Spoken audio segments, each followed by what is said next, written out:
Let us pray. Lord, have mercy upon us. Lord, have mercy upon us. Our Father, who art in heaven, hallowed be thy name. Thy kingdom come, thy will be done on earth as it is in heaven. Give us this day our daily bread, and forgive us our trespasses, as we forgive those that trespass against us. And lead us not into temptation, but deliver us from evil. For thine is the kingdom, the power, and the glory, forever and ever. Amen. Almighty God, who in thy wisdom and goodness has appointed the office of rulers and parliaments for the welfare of society and the just government of men, we beseech thee to behold with thy abundant favor us thy servants, whom thou hast been pleased to call to the performance of important trust in these islands. Let thy blessing descend upon us here assembled, and grant that we may treat and consider all matters that shall come under our deliberation in so just and faithful a manner as to promote thy honor and glory, and to advance the peace, prosperity, and welfare of these islands, and of those whose interests thou hast committed to our charge. And this we beg for Jesus Christ, his sake. Amen. May the grace of our Lord Jesus Christ, and the love of God, and the fellowship of the Holy Spirit be with us all evermore. Amen.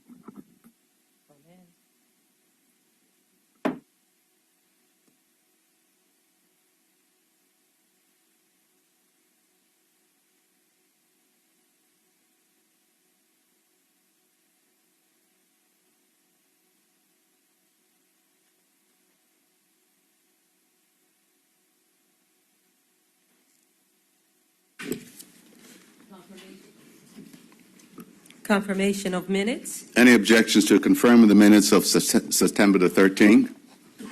There appear to be none. Approved. Announcements by the Speaker. Messages from the governor. Okay, sorry. Messages from the Governor. There are no messages from the governor. Announcements by the Acting Speaker. The Honorable Speaker, Dennis Lister, MP Kim Swan, MP Pat Pamplin are attending the 64th Commonwealth Parliamentary Conference in Uganda. Also absent with the Honorable Leader of the Opposition, Mr. Cannonier, and MP Mr. Cole Simons. Messages from the Senate. There are no messages from the Senate. Papers and communications to the House. Mr. Premier, you have a paper? Good morning, Mr. Speaker. Mr. Speaker, I have the honor to attach and submit for the information of the Honorable House of Assembly the future state report dated August 23rd, 2019 by Bermuda First. Thank you. Deputy Leader, Mr. Raban. Good morning, Mr. Speaker. I have the honor to attach and submit for the information of this Honorable House of Assembly the annual report of the Registrar General for the year 31st of December 2018. Also, Mr. Speaker, if you allow me to continue. Continue. I have the honor to attach and submit the following for consultation purposes only: Submarine Cables Permit and Licensing Act 2019, Submarine Cables Protected Areas Act 2019, and Submarine Cables Protected Areas Order 2019. Thank you, Mr. Speaker. Thank you. Honorable Member, Mr. Rabane, I'm sorry. Thank you, and good morning, Mr. Speaker. Good morning, colleagues. Mr. Speaker, I have the honor to attach and submit for the information of the Honorable House of Assembly the Bermuda Educators Council Exemption 2019 to 2020 School Year Order 2019, made by the Minister responsible for education in exercise of the power conferred by Sections 5(1) and 23 of the Bermuda Educator Councils Act 2002. Thank you, Mr. Speaker. Thank you. It's a petition. This petition. By MP Michael Scott. Is he available? Is he here? Okay, Ms. Webb. I'm not Ms. Webb. Renee Ming. Can you read that on his behalf? It should be on his desk. Thank you.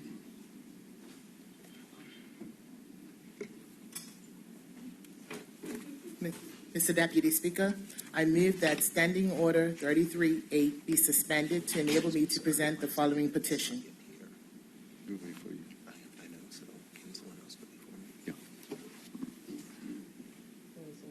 Go to, She's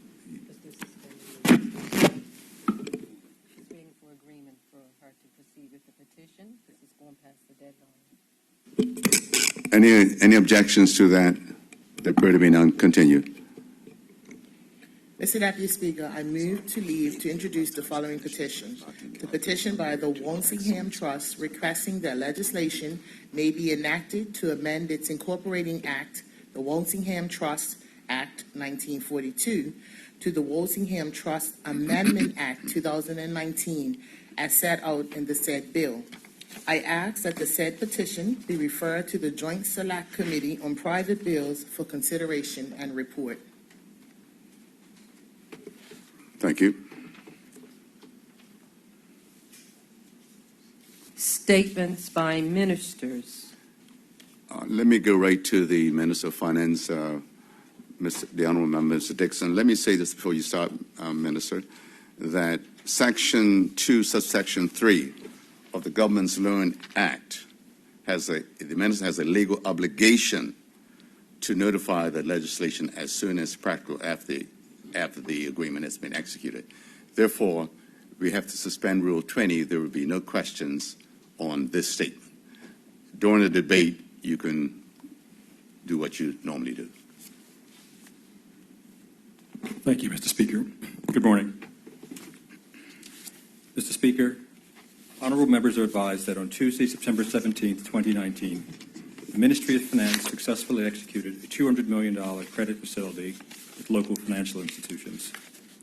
Therefore, in accordance with Section 2.3 of the Government Loans Act of 1978, I rise this morning to inform this Honorable House of the execution of this borrowing transaction pursuant to the requirements of the Act.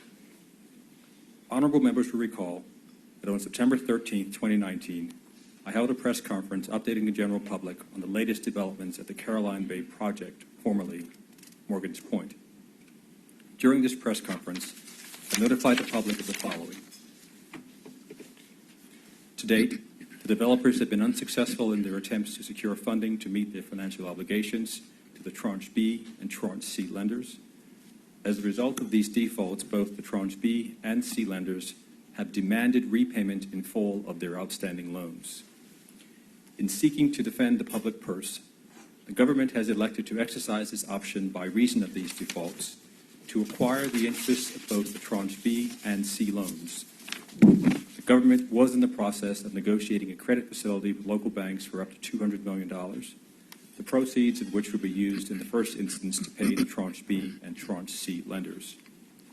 These extraordinary circumstances and the liabilities triggered by these defaults have resulted in the government having no choice but to raise the debt ceiling in order to borrow monies to fund the payments of the Tranche B and C lenders as set out in the guarantees, and that an amendment to the Government Loans Act of 1978 to increase the debt ceiling by $250 million to $2.75 billion was being tabled with immediate effect. Mr. Speaker, I can now advise honorable members that the Bermuda government has executed a $200 million one-year term loan facility agreement jointly with the Bank of N.T. Butterfield & Son Limited and HSBC Bank of Bermuda Limited.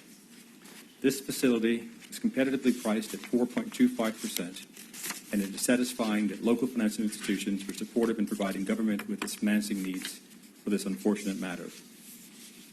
Honorable members are advised that this facility offers the government valuable flexibility with regard to its duty to exercise the full range of options provided under the project agreements, which include, in the first instance, the purchase of the interest of the B and C lenders. The remaining proceeds will be used substantially to fund other costs associated with this matter. Mr. Speaker, I can advise that the Tranche B loan was provided by an institutional investor, and the Tranche C loans was initially provided by three Bermuda reinsurance companies, Arch, Axis, and Validus. Validus's portion has been acquired by Arch and Axis. The total value to buy the legal interests of the B and C lenders is approximately $170 million, and I can confirm that the government has closed the certificate purchase agreement for the B lenders. Mr. Speaker, it must be emphasized that at this time, government has not borrowed $200 million, but rather has a facility in place to borrow up to this amount. Funds will only be drawn when absolutely necessary, and only funds that are drawn will be charged with interest. This transaction will meet government's total financing requirements in order to prudently protect the public purse from the consequences of the failure of this development. Mr. Speaker, let me be clear that neither the borrowing nor the revised debt ceiling amounts have been determined for any purpose other than to fulfill the government's obligations and exercise of its rights under the respective guarantees for the Caroline Bay project. However, as I presented in my press conference on September 13, 2019, we will seek advice from professional advisors to determine the extent there are other potential liabilities the government may need to address. Without this advice, borrowing or establishing a debt ceiling without room for contingency would be irresponsible. The loan matures on September 17, 2020, prior to which the government intends to explore options to refinance this debt in accordance with our long-term debt management strategy. Mr. Speaker, if this facility were fully drawn, gross debt would stand at $2.78 billion, and net of the sinking fund would be $2.66 billion. The decision to increase the debt runs counter to the plan that was outlined in this government's budget statement in February, which stated that we had no plans to incur any additional long-term borrowings in this fiscal year. While this turn of events was unplanned, our commitment to being prudent stewards of the public purse remain unchanged. Thank you, Mr. Speaker. Thank you, Minister. Mr. Premier, you have it? Mr. Premier? Good morning, Mr. Speaker, and thank you. Mr. Speaker, I'm pleased to provide honorable members an update on the progress of initiatives being offered by the Bermuda Economic Development Corporation to support Bermuda's local entrepreneurs. The BEDC is currently responsible for providing financial support and technical advice to small and medium businesses, for overseeing the economic empowerment zones, for growing outside vendor markets, and for managing vendors and issuing vending licenses. The organization's key objective remains to assist the government in encouraging economic growth for Bermuda's local small and medium-sized businesses. For all it achieves, the BEDC is a relatively small organization. However, it has grown recently to a complement of 14 posts in order to meet the substantial increase in demand for new financial products introduced in the 2018-19 fiscal year, as well as the demands of its expanded entrepreneurship education offerings and entrepreneurial development initiatives. Mr. Speaker, since day one of being elected, this government's focus has been to expand entrepreneurship, to create greater and fairer access to funding for business owners, to remove red tape and roadblocks to business creation, and last but not least, to create opportunities for innovation in Bermuda. I'm pleased to say that we are making inroads in each of these areas and that entrepreneurship is growing. There are more accessible options for business financing, bureaucracy is being curtailed, and Bermuda is wholeheartedly embracing innovation. Thanks in part to increased and sustained grant funding the BEDC received in fiscal years 2018-19 and 2019-20 from this government, I'd like to highlight key achievements it has made within Bermuda's entrepreneurial ecosystem. First, under Entrepreneurship Advisory Services. In 2018, the BEDC held a total of 610 one-on-one advisory meetings with entrepreneurs, surpassing the number of meetings in 2017, which was 568, or a 7% increase. More than half of those persons, Mr. Speaker, were entirely new advisory clients to the BEDC, reflecting the work the corporation has done to raise its profile and market its services more strategically. Mr. Speaker, the BEDC has also implemented a series of lunch and learns to supplement its one-on-one advisory services to clients. These lunch and learns provide not just individual clients, but the broader public with specific advice, information, and detailed instructions on how to successfully secure the BEDC's products and concessions, ranging from microloans to duty deferments to payroll tax relief. Since January, 4 sessions have been held with 66 persons attending, and a 5th session was held on September 25th with leading entrepreneurs through the BEDC's loan guarantee process and how to be successful in that process. With entrepreneurship education, Mr. Speaker, The BEDC expanded its remit to develop and offer a comprehensive entrepreneurship education portfolio with year-round courses and workshops aimed at improving the business skills of entrepreneurs throughout their business lifecycle. The BEDC's multi-week workshops provide guidance to entrepreneurs at various stages of their business, from ideation and startup phases to stability and growth phases. In 2018, 71 students graduated from the BEDC's multi-week entrepreneurship education courses. Thus far this year, 52 existing and budding entrepreneurs have graduated from the courses. By the end of this year, hundreds of Bermudians will have graduated from at least one of the BEDC's entrepreneurship education courses. Entrepreneurship financing. The BEDC has worked extremely hard to develop options for business owners to access capital, to reduce overhead and operating costs, and be ready to take advantage of business opportunities. As such, the BEDC has created a range of 9 financial and business products aimed at providing entrepreneurs a hand up and a better chance of success at the startup and sustainability phase of their business. As a direct result of the increased grants funding from this government, the BEDC currently offers the following products to assist entrepreneurs: loan guarantees, general microloans, debt consolidation microloans, sports clubs microloans, retail goods customs duty deferment, new startup entrepreneur payroll tax relief, EEZ payroll tax relief, and EEZ customs duty deferment and vending licenses. Mr. Speaker, 27 businesses were approved during the 2018-19 fiscal year for direct microloans, resulting in $431,816 of BEDC funds being lent, surpassing the previous year's figures. In addition, 20 businesses had their bank loans actively supported by the BEDC in 2018-19 through $1.6 million. I'm going to give the whole figure, Mr. Speaker. $1,693,059 in guarantees, securing a total of $3,816,101 in loan funds.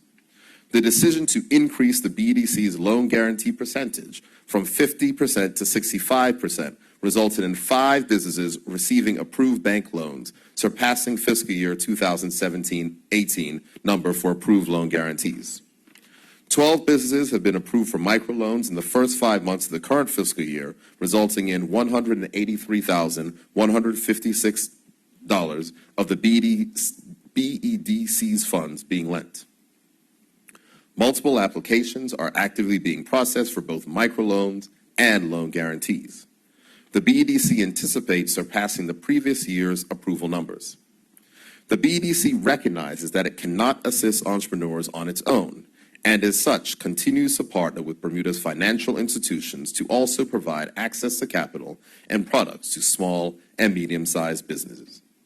In June 2019, the Bermuda Economic Development Corporation Act was amended to allow the BEDC the specific power to engage in the incorporation of entities and the support of public-private partnerships. As a result, the BEDC has seen interest from at least 4 entities. The government also desires to create an environment where entrepreneurs can benefit from economies of scale through the creation of shared assets and infrastructure. The ability for the BEDC to create subsidiary companies based on a public-private partnership model will progress this concept of shared assets for entrepreneurs. And the BEDC is currently seeing the beginnings of this concept with the BEDC's incubators, shared spaces, shared resources, and shared support. The Enterprise Bermuda Incubator was piloted in 2018 with 6 companies in the first cohort incubated for 9 months. 8 new innovative startups have been accepted for the second-year-long cohort in 2019.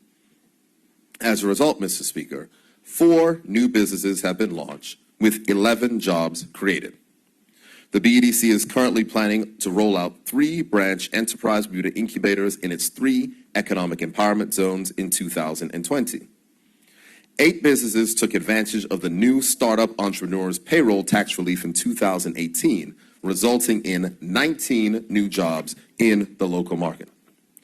In 2019, 7 new businesses have been approved for the first-time Entrepreneurs Payroll Tax Relief, bringing 14 new jobs to the market. The BEDC is actively progressing an additional 4 applications.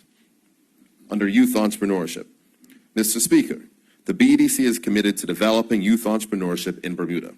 As such, the Summer Student Entrepreneurship Program, which was piloted during the summer of 2018, with 10 students between the age of 14 and 20 years old being selected. The program was designed to promote a culture of enterprise and entrepreneurship as a viable career option and inspire and equip young people in the local community to learn and succeed through enterprise. The program allowed our young people to gain valuable life skills while developing an entrepreneurial mindset to benefit them no matter in their life journey. These students were seeded loan funds, training, and mentorship to establish businesses that earned a total of $20,898 in revenues over a 6-week period, resulting in the BEDC earning a 115% return on its investment.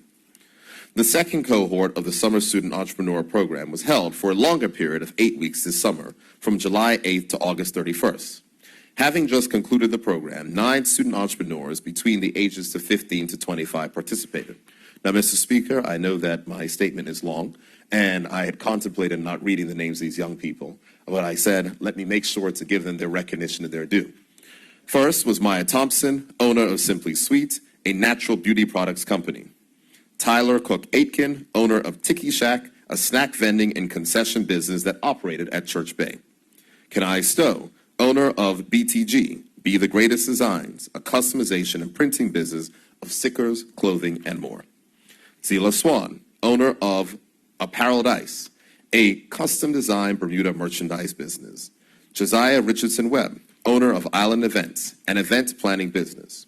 Giovanni Hollis, owner of Home in One, a property management and landscaping services business.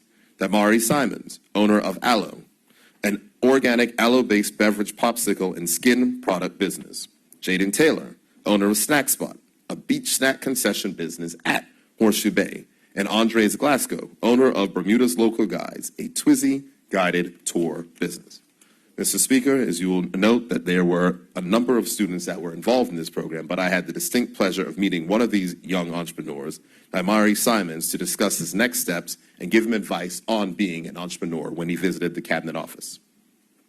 Finally, moving to economic and cooperative development.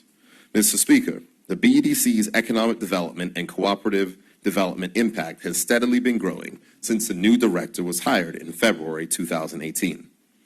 3 information and business planning sessions were held with sports clubs to strengthen their business acumen, and the BEDC is currently processing its first sports club microloan. Promises made, promises kept, Mr. Speaker. The BEDC has completed first-level meetings with key stakeholders within some of our lodges, friendly, and mutual aid societies to better understand Bermuda's early history of cooperative and collective economic structures. The BEDC has commenced a public cooperative development education campaign aligned with international partners aimed at informing the public about what cooperatives are, highlighting Bermuda's long cooperative history, outlining the benefits in forming cooperatives in the 21st century, and explaining how persons can form cooperatives.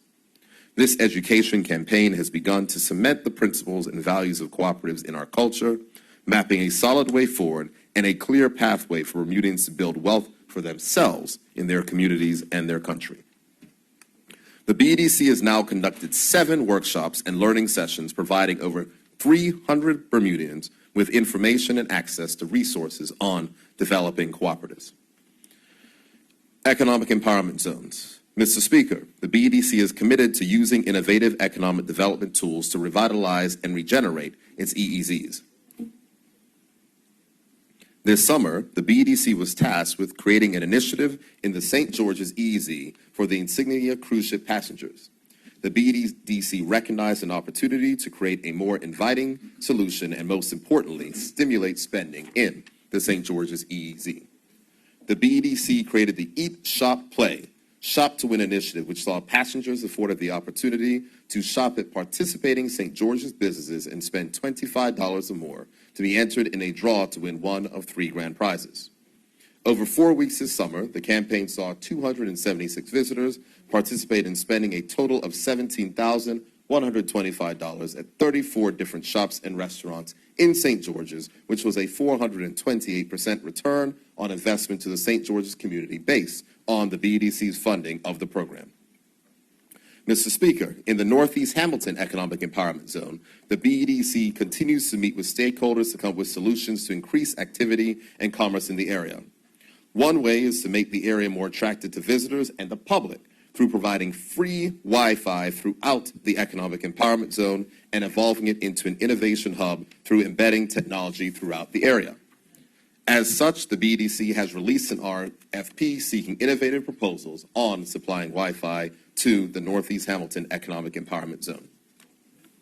Mr. Speaker, although much progress has been made in ensuring new products and services are developed to continue to facilitate entrepreneurship and new business formation on island, the government is desirous of the BEDC focusing on 7 key areas in 2019-2020 it believes can provide further benefit and positive impact economically in Bermuda.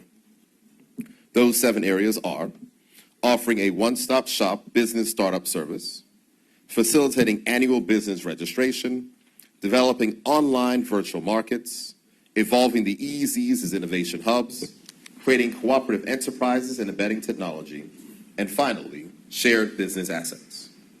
Mr. Speaker, as you can see, the BEDC has been extremely busy over the last 18 months and has not slowed down this year in providing all it can for Bermuda's business.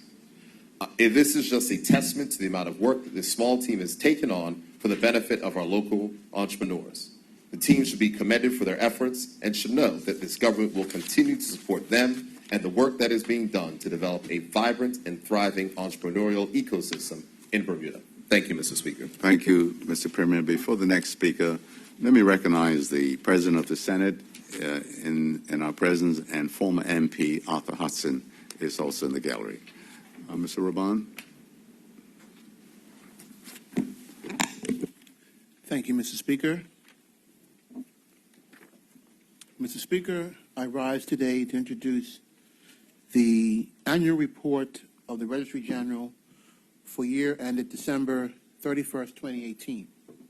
The Registry General recognizes that the essential role that vital statistical information plays in planning for the provision of services in areas such as tourism, health, education, and housing, to name a few, and has performed his duties to a high standard in the recording, collating, and presenting of the data to be included in the annual report. Mr. Speaker, in accordance with Section 19 of the Registration, Births, and Deaths Act 1949, the Registry General shall, within 90 days after the expiration of each calendar year, compile for publication in such form and manner as the Minister may approve a summary of the births and deaths which occurred during the year, together with a general report on the increase or decrease of population in Bermuda. The Registrar is required, also under Section 35 of the Marriage Act 1944, to publish a summary of marriages conducted each year. In preparation for an annual report, Mr. Speaker, the Registrar has relied on information received from the Records Office of King Edward VII Memorial Hospital relating to births, from the local funeral directors and medical practitioners in relation to deaths, and from local marriage officers and masters of Bermuda's Register of Ships in relation to local and maritime marriages, respectively. Mr. Speaker, the report, which deals primarily with the vital statistics pertaining to the island's residential population, indicates that for the first time in 3 years, there has been a slight decrease in the number of births. In 2018, there were 530 births, a decrease of 46, or 7.9% of the 576 births recorded in 2017. Also, the live birth rate of the population has decreased by 0.7 per thousand from 9.0 in 2017 to 8.3 in 2018. There were 3 babies born in 2018 in the residence of the parents. This is the same number of babies that were born at home in 2017. Mr. Speaker, the distribution of live births by nationality, based on information provided by the parents at the time of registration of the child's birth for 2018 reflects 83.8%, or 444 of the total live births have at least one Bermudian parent. In 2018, 86, or 16.2% of the births have parents who are both non-Bermudian. Mr. Speaker, honorable colleagues are advised that in 2018, 532 deaths were recorded among residents, a death rate of 8.3 per thousand of the population for 2018 reflects a decrease of 51, or 10.6%, from 481 recorded in 2017. The report also indicates that 11 were in respect of non-resident persons. There was one stillbirth recorded in the 2018 period, Mr. Speaker. Mr. Speaker, at this juncture, I must point out that I found an error on page 1 under general information, where stillbirths were recorded as 5 in 2018. However, correct figure is 1. It's listed on page 23 in table 5.4. Mr. Speaker, there is a decrease of 2, or 0.003% in the estimated resident population at the end of 2018 at 63,919 as opposed to 63,921 in resident population estimated in 2017. At the end of 2018, there were 2,435 more females than males in the population figures. Mr. Speaker, if you compare statistics recorded in 2016 and statistics provided for 2018, it would appear that there has been a significant drop in the population. However, the population estimates were rebased in 2016 after the 2016 population and housing census. The rebase of the data is the reason why the population estimates are lower from 2016 forward. Mr. Speaker, for the year ending 31st of December 2018, there were 473 marriages performed in Bermuda, a 7.5% increase from the 440 marriages recorded in 2017. During 2018, marriages between parties who were both non-residents account for 265, or 56% of the total of the 473. This figure still is in keeping with the trend over the past 5 years, where marriages between non-residents exceeded the number of marriages between residents, and marriages between a resident party and a non-resident party. The report also shows that there were 167 marriages between parties who were both residents and 41 marriages between a resident and non-resident. Mr. Speaker, of the 473 marriages recorded in 2018, 6 were same-sex marriages, which represents a decrease of 4, or 40%, from the total of 10 same-sex marriages in 2017. All 6 of the same-sex marriages were performed at the Registry General as civil ceremonies, and none of the marriages were religious ceremonies held at a hotel and a home. During 2018, same-sex marriages between parties who were both resident accounted for 3%, or 50% of the total of 6 marriages. The report also shows that there was 1 same-sex marriage between non-residents and 2 same-sex marriages between a resident and a non-resident. Mr. Speaker, 472 marriages were performed on board 28 Bermuda registered ships in 2018. This total represents an increase of 20, or 4.2% of the 217 estimate of 452.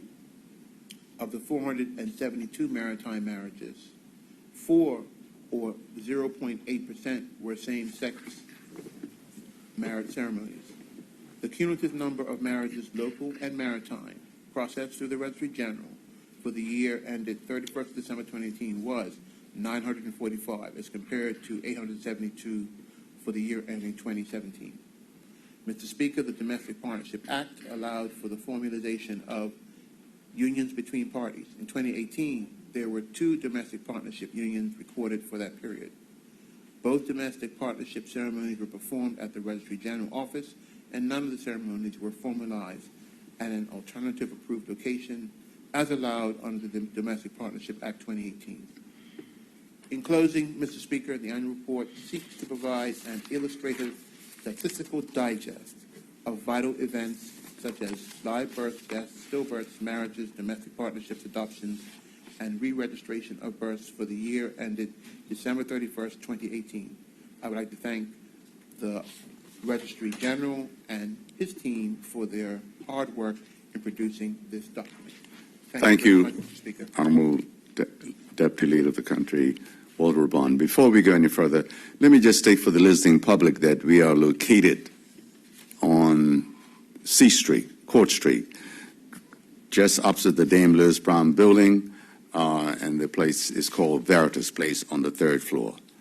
We're just here, hopefully, until the Parliament is completed, renovations, which should start, I would imagine, shortly. Ms. Wilson, Honorable Member Wilson. Thank you. Good morning, Mr. Acting Speaker. Mr. Acting Speaker and honorable members, I rise today to announce that the Ministry of Health will be commencing the Steps to a Well Bermuda survey in October 2019. The survey is conducted in collaboration with the Pan American Health Organization, utilizing the standardized Pan American Health Organization and the World Health Organization's stepwise approach to chronic disease risk factor surveillance. This STEPS 2019 survey will update the information that was collected in the previous STEPS survey conducted in 2014. We anticipate the STEPS 2019 survey will enable us to update essential health information about our population. STEPS survey provide a sound evidence base on public health priorities for the prevention and control of chronic non-communicable diseases such as diabetes, cardiovascular disease, and certain cancers. STEPS surveys also track the direction and the magnitude of both risk and protective factors that influence the health of each of us in our population by exploring aspects of behavior such as diet, physical activity, alcohol consumption, tobacco use, and access to health care, including screenings. In STEPS 2019, the risk of violence and injury, including road traffic accidents, will also be assessed as it does remain a public health priority.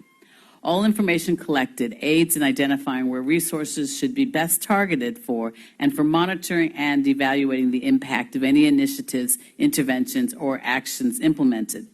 The cooperation, Mr. Acting Speaker, of all in the community is essential to ensure that the vital health information is captured.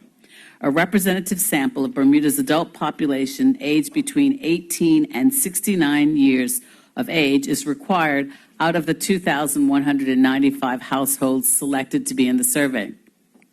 We need all of those selected to complete the survey, and we need those that are not selected to encourage their family members that were selected, as well as their friends, etc., to participate.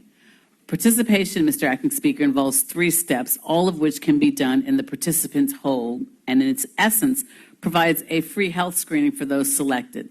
The steps in particular are as follows, Mr. Acting Speaker. Step 1, interviewers will use a questionnaire to assess the participants' health-related behaviors. Step 2, participants will have their blood pressure, weight, height, and waist circumference measured. And step 3, at a convenient time, a community health professional will take a fingerstick blood sample to measure fasting blood glucose and cholesterol levels. On completion of the steps 2 and 3, participants will receive the results of their measurements, which can be used personally and or shared with their healthcare provider, who can then decide on the most appropriate course of action given the results. All information provided to the trained data collectors is kept confidential and will be collected and anonymized. As stated previously, Mr. Acting Speaker, we at the Ministry of Health need the help of all of the community to ensure a successful STEPS 2019 to a Well Bermuda survey. As I stand here, I am sure that each of us can name someone that we know affected by a chronic non-communicable disease such as diabetes or cancer. I'm even more certain that each one of us can name someone with chronic disease risk factors such as being overweight and obese, high blood pressure, insufficient physical activity, lack of fruits and vegetables in their diet, and/or smoking. There is a saying within health that the risk factors of today are the diseases of tomorrow. Effective prevention and control of these diseases depends on access to accurate and reliable information about the prevalence and associated risk factors, and this information is obtained from the Steps to a Well Bermuda surveys. So I would like to encourage you to take steps to a Well Bermuda. If you are selected, say yes to the interviewer and participate to help Bermuda's overall health and your own. And those that are selected, I encourage you to encourage those selected to participate. A Well Bermuda depends on us all. Thank you, Mr. Acting Speaker. You, Minister, you have another one? Yes, I do. Thank you, Mr. Acting Speaker. Mr. Acting Speaker and honorable members, health care is surprisingly controversial. You would think that the wish to give people care when they are at their weakest would be totally acceptable.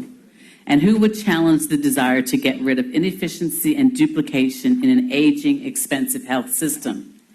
Mr. Acting Speaker, I accepted the honor of leading the Ministry of Health because I believe that despite detractors and despite disagreements on detail, at the end of the day, Bermudians want to take care of one another.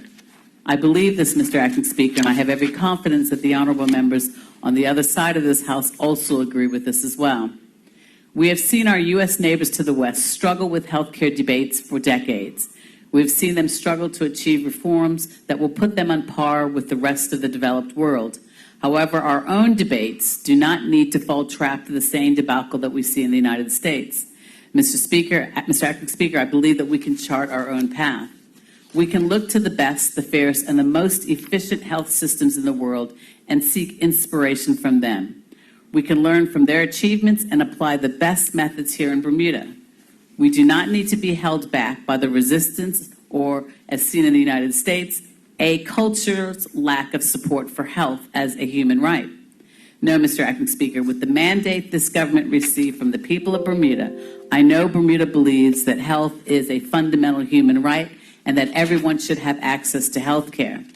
Mr. Acting Speaker, I am delighted to rise today to speak to the Honorable House about the government's health financing reforms. As you know, we have begun a period of public consultation during which we are speaking to stakeholders and the public on how we can ensure all of Bermuda's residents can have affordable access to health care. Some have asked, why are we doing this? And the answer is simple. I want to make sure everyone can be healthier, from children to adults and seniors. Everyone can lift and elevate their state of health from what it is today. This is not to say that I will prevent the aging of our population or reverse chronic diseases overnight or eliminate the social economic disparities that determine most health outcomes. We can't do all of these things, but we can help everyone achieve a better state of health.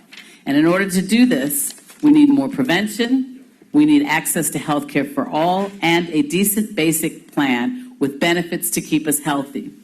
Mr. Acting Speaker, to be clear, health coverage will not fix all of our health problems. However, without it, we cannot fix any of our problems. This is why ensuring health coverage of a decent package that is affordable and available to all is fundamental. And to do this, we have to change the way that we pay for health care. This is part of the broader goal to make Bermuda healthier through prevention and healthy living, because a decent package must include prevention, screening, and disease management. Mr. Acting Speaker, to be clear, our health system has some exemplary strengths, but some also challenges. We are the third most expensive health system in the world, but ranked 13th in terms of life expectancy. Health costs consume 11.5% of our GDP, 75% of our adults are overweight or obese, and 54% of adults have one or two chronic disease risk factors. 12% of our adults have diabetes, and 10% of all of our health spending, which costs Mr. Acting Speaker $78 million, is on just two preventable conditions such as chronic kidney disease and diabetes. Our system needs to change direction to combat this reality. We need systemic changes to incentivize good behavior of health and better health outcomes. This means reforming the basic insurance plan and the way that we pay for it.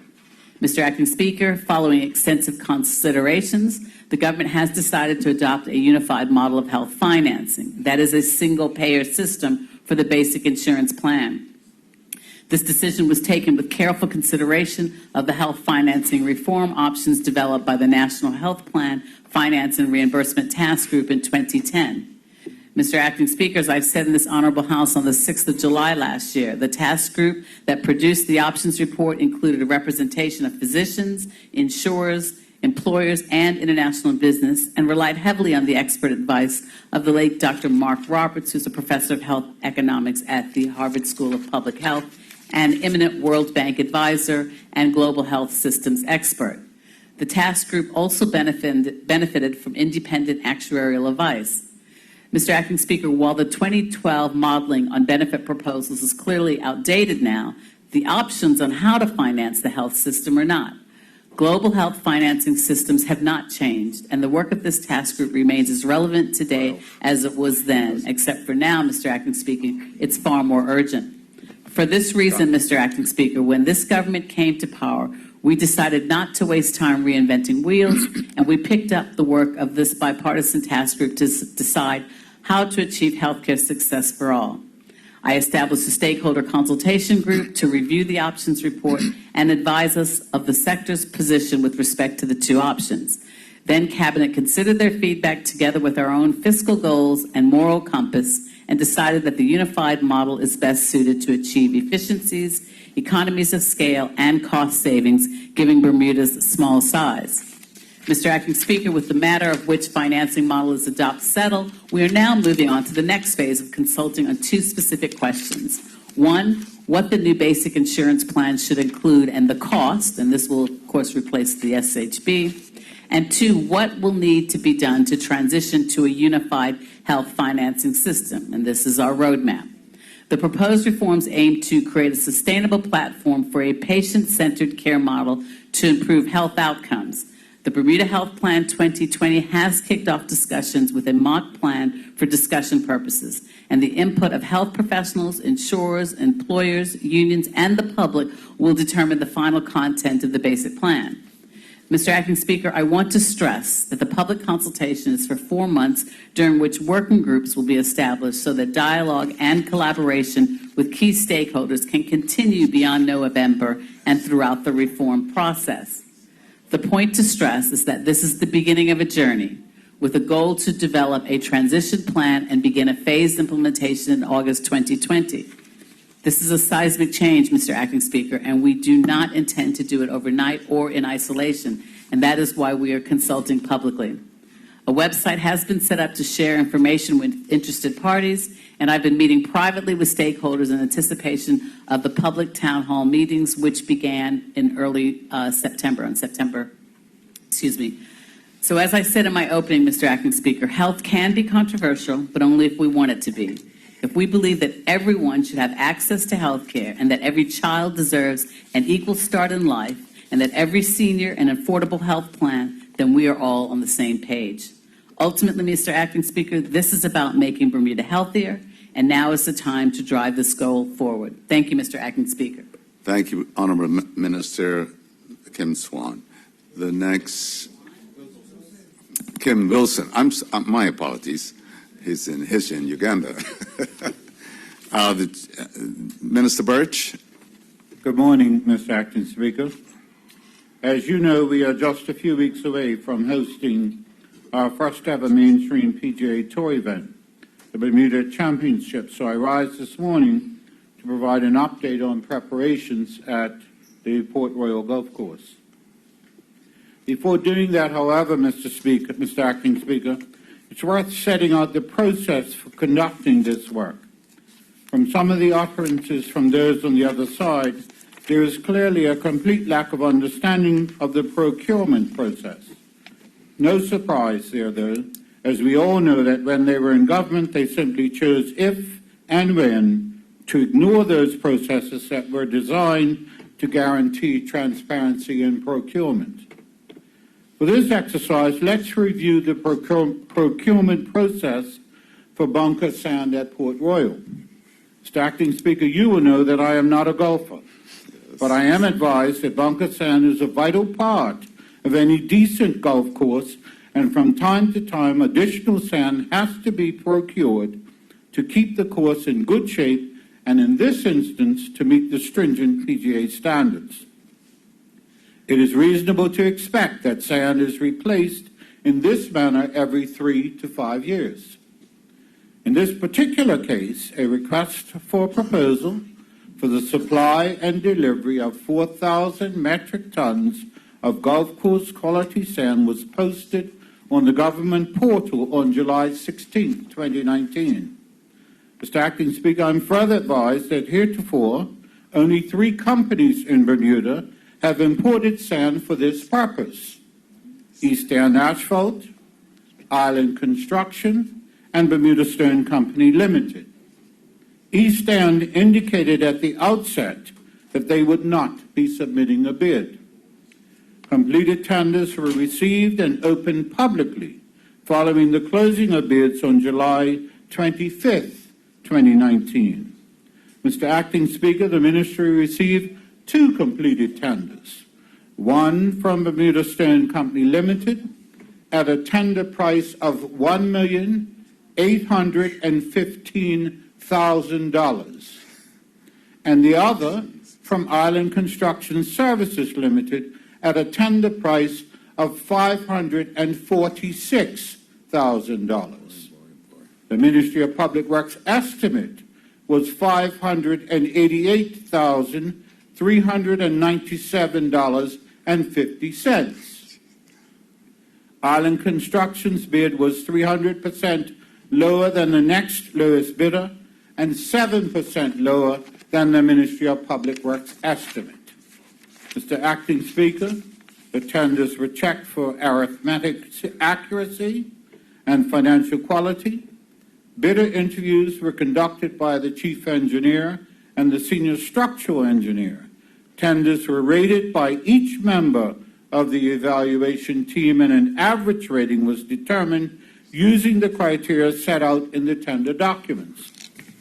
Ministry of Public Works technical officer determined that the tender submitted by Island Construction Services Limited for the proposed works was the best value. They displayed their understanding of the ministry's requirements and budgeted accordingly while maintaining a competitive price. As a result, it was deemed the submitted price is competitive and the overall quality of their submission was adequate. As such, it was recommended that the contract for the provision and delivery of bunker sand at Port Royal Golf Course be awarded to Island Construction Services Limited in the sum of $546,000. Mr. Acting Speaker, all of the above actions were carried out and are always carried out without any involvement of the Minister of Public Works. The first time the Minister is made aware of any contract recommendation is when a draft cabinet paper and contract award recommendation is submitted for the consideration of the Cabinet. Mr. Acting Speaker, I have deliberately taken the time this morning to explain the procurement process, not just for the general public's understanding, but for members of the opposition benches, especially their leader, who as a former works minister should be aware of the procurement process, but sadly he has demonstrated an incredible lack of understanding of procurement processes by his repeated public utterances that a sitting minister of the government should recuse themselves from bidding on government contracts.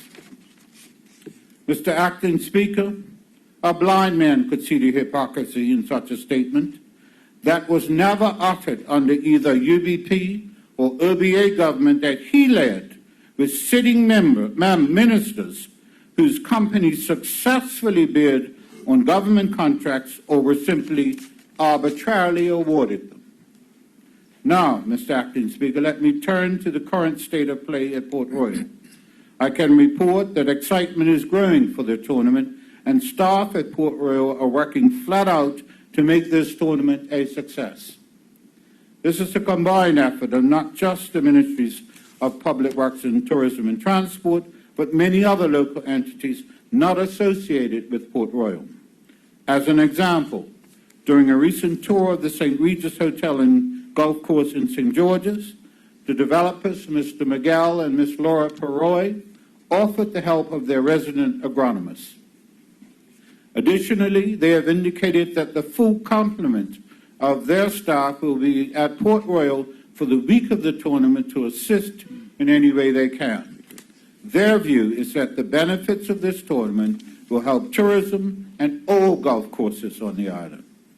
Mr. Acting Speaker, needless to say, the recent hurricane has caused some damage to foliage on the course, but I can report that much of the bunker work was not impacted, and progress on the remaining bunkers is proceeding apace, with the 9 back holes being completed thus far. Additional personnel from the Department of Parks, the Skills Development Program, and the BHC's hustle truck have been pressed into service to assist with the removal of trees felled during the recent hurricane and general cleanup. As well, 11 unemployed individuals from the West End have been hired to work on the course. While the budget for course improvements is being sourced jointly from internal ministry resources, the approach is one of carving out regular operational costing versus specific PGA costs.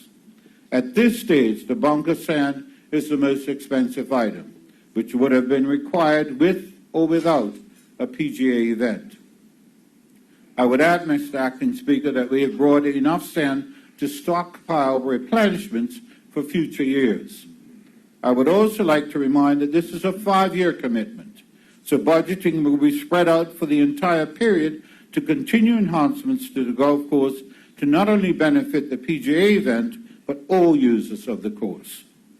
The entire team, led by Bruno Event Team, the organizers of the tournament here in Bermuda, have been meeting weekly with all the players from Port Royal, the BTA, the Department of Planning, the Department of Health, the Ministries of Public Works and Tourism and Transport to coordinate all aspects of the tournament. In order to enhance the coordination of the government's support, we are assigning and posting to Port Royal one of our young engineers, Mr. Ricardo Graham-Ward, to be on site to manage any challenges leading up to the tournament. Mr. Acting Speaker, every day someone else is offering assistance to make this a success for Bermuda. But what is most impressive about preparations for this tournament is the absolute enthusiasm, commitment, and dedication of the board, management, and staff at Port Royal. The staff in particular have taken ownership of this venture and are personally vested in ensuring its success. Anyone who visits Port Royal and engages with them will readily experience their enthusiasm. I wish to publicly thank them for all their efforts in making this a success and to record that we sincerely appreciate their commitment. Thank you, Mr. Speaker. Thank you, Honorable Minister Birch. Minister Raban, you have another one? Yes, thank you, Mr. Speaker. Mr. Speaker, earlier today, I laid before the House the following bills for consultation, entitled Submarine Cables Permit and Licensing Act 2019, Submarine Cables Protected Areas Act 2019, and Submarine Cables Protected Areas Order 2019. Mr. Speaker, this new and innovative legislation provides a strong regulatory framework to introduce this potentially valuable sector to the island. This initiative is in keeping with the government's pledge for Bermuda to become a technological hub of the future, attracting those within the submarine cable industry to use Bermuda as a transit location that would generate an additional revenue stream for Bermuda's economy and ensure existing and local cables were protected and secure. The legislation identifies specific timelines to ensure efficient processing of applications by the regulatory authority. This provides certainty and stability to the industry, further making Bermuda an attractive location. Mr. Speaker, submarine cables are essential to the world's economies and are a vital component of a country's national infrastructure. Linking one country to one or several others. Submarine networks carry more than 95% of the world's continental electronic communications traffic. Due to their high cost and usefulness, they are considered critical infrastructure to governments and corporations operating, supporting, and using them. Landing and operating significant systems in some jurisdictions has become increasingly difficult and lacks a single landowner or a single marine spatial planning regulator. Countries that have shorter and more certain timeframes for the permitting process are being sought and are becoming much more attractive. Mr. Speaker, at this juncture, I would like to provide a brief outline of what this legislation is intended to accomplish. The Submarine Cables Permit and Licensing Act 2019 provides for the following. A, permits to install submarine cables. B, establish the regulatory authority as a regulating body. C, creating permissions and conditions for applying for and approving the installation of submarine cables. D, licensing 1, to operate the cables, and 2, to lease the cables. E, providing for compensation for loss. F, providing for regulation making powers.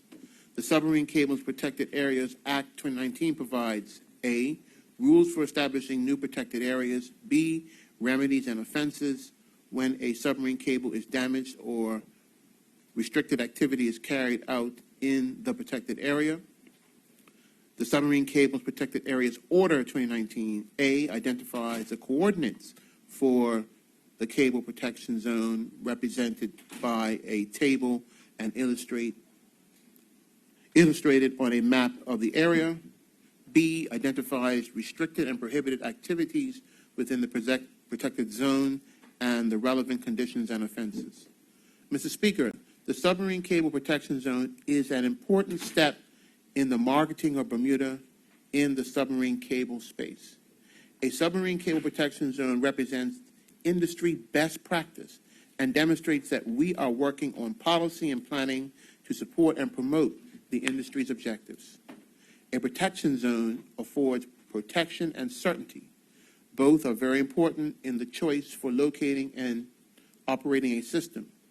It is important to note that the protection area designed by the Submarine Cables Protection Areas Order 2019 already contains 3 submarine cable systems: GlobeNet, Gemini, and Challenger. The key for international business cables is certainty of process and ease of access. The proposed bills provide this. Mr. Speaker, from this platform, we will be able to use this material to promote landing submarine cables in Bermuda. Large technology companies are currently building submarine cable systems that go past but do not connect into Bermuda. We are hoping to highlight to these companies that the opportunity to do a branching unit from those planned systems into Bermuda create economic substance with significant infrastructure and thus supporting any intellectual property company assets that are located in Bermuda. Mr. Speaker, in regards to the current configuration of the proposed submarine cables protection zone, the shape of the zone has been developed as a result of a desktop survey carried out by the International EGS Survey commissioned by the Bermuda Business Development Agency. EGS Survey specializes in providing global specialist multidisciplinary marine survey support to gas, telecommunications, energy, and renewables and marine infrastructure market sectors. As part of this desktop survey, input was sought from major stakeholders of the marine environment, including the Department of Environment and Natural Resources, Marine and Ports, Energy Planning, as well as the estate section of the Ministry of Public Works. Comment was also sought from the Marine Resources Board, Commercial Fisheries Council, Historic Wrecks Authority, as well as dive boat operators here in Bermuda. Mr. Speaker, this comprehensive report looked at all of the factors required to develop a submarine sector, most notably Bermuda's geology, existing and potential land sites, hazards and restrictions, and cable engineering. It also addressed challenges a cable protection area would have on Bermuda's ecology, benthic habitat, protected species, as well as the commercial fishery and diving sectors. Mr. Speaker, the result is a single area that incorporates all the existing deep water submarine cable routes, and which is designed to have as minimal impact on the current and future use of the area while allowing sufficient scope for the development of the submarine cable sector to the best industry standards. Mr. Speaker, the Bermuda Development Agency is currently focused on promoting Bermuda as an Atlantic digital hub for interconnection of cables. There is currently no Atlantic hub for interconnection of cables. There is currently no Atlantic hub and because of our unique prime geographic location, Mr. Speaker, Bermuda is a logic choice to become that hub. By comparison, the Pacific has 3 hubs, Guam, Hawaii, and Fiji. Bermuda back on the submarine cable industry map by promoting Bermuda as a jurisdiction of choice for submarine cable companies to have their head office located here. Honorable members will be aware that companies such as Southern Cross Cable Network and Australia-Japan Cable currently have their head offices located in Bermuda. These companies have people on island, employ Bermudians, and use our head office support services. We aim to attract similar submarine cables to the island.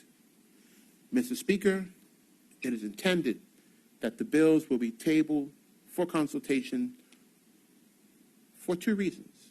Firstly, to highlight to industry the government's intent to compete in this valuable business. Secondly, because the industry and legislation is new to Bermuda, it is intended to obtain comment from those stakeholders within the industry. Consultation would continue for the month of October, after which any amendments will be made and final versions of the bills will be laid in the legislature in November. Mr. Speaker, lastly, it will be remiss if I did not recognize the efforts of the team responsible for producing this legislation. I must state that the drafting of legislation was a collaborative effort by Ms. Fiona Beck of the Bermuda Business Development Agency, Mr. Denton Williams and Ms. Monique Lister of the Regulatory Authority, Mr. Drew Pettit of the Department of Environment and Natural Resources, and Dr. Anthony Richardson of the Attorney General's Chambers. Thank you very much, Mr. Speaker. Thank you, Honourable Member. We're allowing one more statement. It's not on the order paper, but it was supposed to be read in the last session. So I'll allow the Minister of Education, Mr. Rebane, to read his statement. Thank you, Mr. Speaker. Mr. Speaker, this morning I'm pleased to rise before this Honorable House to share the results of the Bermuda College's 2019 Graduates Study. The overall aim of this annual study is to determine how well Bermuda College has serviced its core clients, which are its students, during the time they spent for, and provides rich data to help drive informed decisions on how the operations at Bermuda College can be improved for servicing future cohorts of students. Mr. Speaker, the annual graduate survey also seeks to determine the following: what programs students were enrolled in, whether or not they will continue their education abroad, whether they will enter the workforce immediately, and whether or not students took longer than expected to graduate, and why. Mr. Speaker, the annual survey is part of the graduation process in that once the Bermuda College Registrar has identified the graduates, students are notified and advised to complete the graduate survey online. This year, 109 out of the 123 graduates completed the survey. This represented a response rate of 89%, which is significantly higher than the response rate of 77% obtained in 2018. The demographics of those completing the survey were as follows: 54% were female, 46% were male. 66, or 2/3 of the graduates, were traditional age students, that is under the age of 25. The remaining 34% were non-traditional graduates, or 25 years and older, and 65% of the graduates were full-time, while 35% were part-time. It is always meaningful to know the reasons graduates enroll in the Bermuda College. This information sends a clear message to the relevancy of the college's program offerings. Both this year and in 2018, the top 3 reasons why graduates enrolled in the Bermuda College were consistent. They are: 1, to obtain a Bermuda College credential; 2, to improve professionally; and 3, the tuition was affordable. Mr. Speaker, this is most pleasing that the college is positioned to serve its clients with credentials, professional development programs, and at the same time be affordable. That is why this government, since 2017, has provided the Bermuda College with additional funding to financially support those persons desirous of pursuing academic, career, and professional development. Now, let me share a bit of the results from the 2019 graduate survey. The highest number of graduates were from the Business Administrative program, 23%. This was followed by 10% graduating from the Certificate of Applied Science Technology program. The average time it took for a 2019 graduate to complete their program was 3.8 years. However, close, or 49% of the graduates completed their program of study in 2 years or less compared. This was up from 39% in 2018. Mr. Speaker, I earlier shared with you that 35% of the graduates were part-time. In 2018 and 19, being a part-time student was the main reason students did not complete their program of study in time. The second highest reason cited for not completing the program on time was having to take preparatory level courses prior to pursuing the actual course of study. Mr. Speaker, one significant decrease in the 2019 survey was the amount of students who planned to study abroad after education. After being on the rise for the past 4 years, it fell to 33%. It fell to 33% from the 55% recorded last year. However, the results of individuals continuing in their present job or seeking employment increased 44%, up from 30% in 2018. This is a direct reflection of many of the college graduates who stated they enrolled in the college to improve themselves professionally.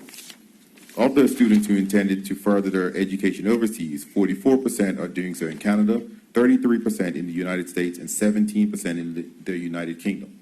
The higher percentage of student graduates studying in Canada is partly attributed to the Mount St. Vincent program offered through the Bermuda College. Students can now pursue majors in accounting, management, marketing, and strategic human resource management. Additionally, the Bermuda College has increased its partnership agreements with Canadian institutions. As previously stated, the main reason for the annual graduate survey is for the Bermuda College to gauge how well it is servicing its students. Hence, the satisfaction ratings are a very important barometer for the college and are broken down by program, academic policies, procedures, college services, and overall satisfaction. These various factors are all areas increased this year. I'll briefly mention them. The program-related factors include access to faculty, quality of instruction, and the academic program and availability of courses. All factors were above 86%, except availability of courses, which was at 64%, but higher than 2018. Academic policies and procedures factors include academic regulations, grading scale, registration, and admissions. The satisfaction ratings for these factors range from 77 to 84%. The college services include bookstore facility, help desk services, Moodle, a learning management system, student counseling, and the Academic Resource Center, the college library, smart thinking, an online tutorial system, and student life. The satisfaction of these services range from 55% to 85%. Factors on the college facilities include satisfaction ratings of 61% for the applied science tech hall facility, 59% for science laboratories, and 72% for computing facilities. Mr. Speaker, our 2019 graduates have shared that they were generally satisfied with the services offered at the Bermuda College during their tenure. Now, the goal of the Bermuda College is to use this data and implement what is needed to improvement to shift all of the ratings above 80%, in line with its overall satisfaction rating, which is 84%, up from 78% achieved in 2018. The most significant question to the 2019 graduate survey asked graduates if they would recommend Bermuda College. I am pleased to report that 89% of the Bermuda College graduates indicated that they would recommend the Bermuda College. Mr. Speaker, these are the results from the Bermuda College 2019 annual graduate survey. I want to commend the hard work and commitment of the executive, the administration, and all faculty and staff at the Bermuda College for delivering success, which is the title of the 2018 5-year strategic plan. Thank you, Mr. Speaker.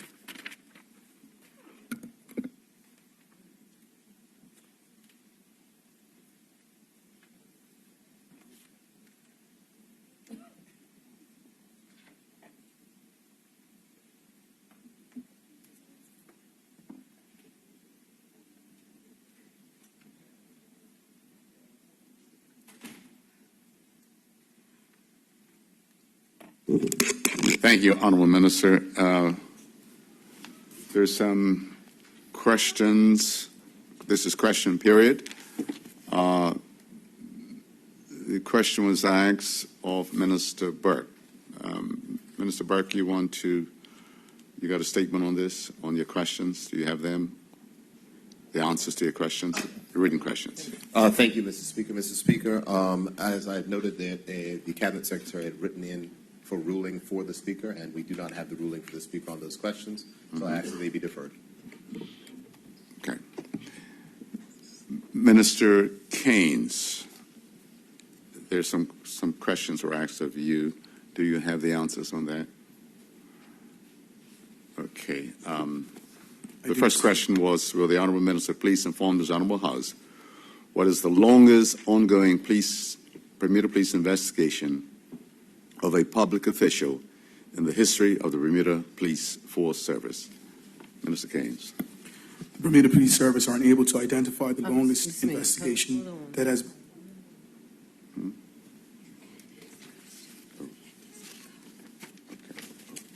I'm sorry. Mrs. Scott's there. Mr. Scott, do you want to ask the questions? There's a question from the acting speaker, so if you can take it over. Thank you. I'm very grateful, Mr. Speaker. To the Minister of National Security. Mr. Minister, will you as Minister please inform this Honourable House what is the longest ongoing Bermuda police investigation of a public official in the history of the Bermuda Police Force/Service? Thank you, sir. Mr. Acting Speaker, the Bermuda Police Service are unable to identify the longest investigation that has been undertaken, given the records do not reflect this information, nor is it easily identifiable given the information intelligence in the possession of the police. This may not immediately result in the investigation, and in addition, an established investigation may close where all the aspects of the inquiries have been completed, but may reopen at a later date with new information and all the intelligence is received. Mr. Scott. Thank you, Mr. Acting Speaker. The second question to the Honourable Minister. Will the Honourable Minister please inform this Honourable House what is the most money ever spent on a Bermuda police investigation in Bermuda of a public official and a private resident? Yeah, thank you. Thanks. Bermuda Police Service do not record the cost of investigation, as this is something that is difficult to quantify, and if there would be subject to misinterpretation. Our officers and staff resources are in line with our allocated budget from the government, and the officers and staff are part of the day-to-day rules, and are then allocated to an investigation according to the seriousness or complexities. Additional costs may be incurred through ancillary investigative needs, i.e. forensics, and this again will be influenced by the investigation seriousness or complexity. It is therefore very difficult to ascertain the cost of each investigation. Additionally, the focus of the BPS is to seek justice for victims through the application of its resources and carefully considering spending.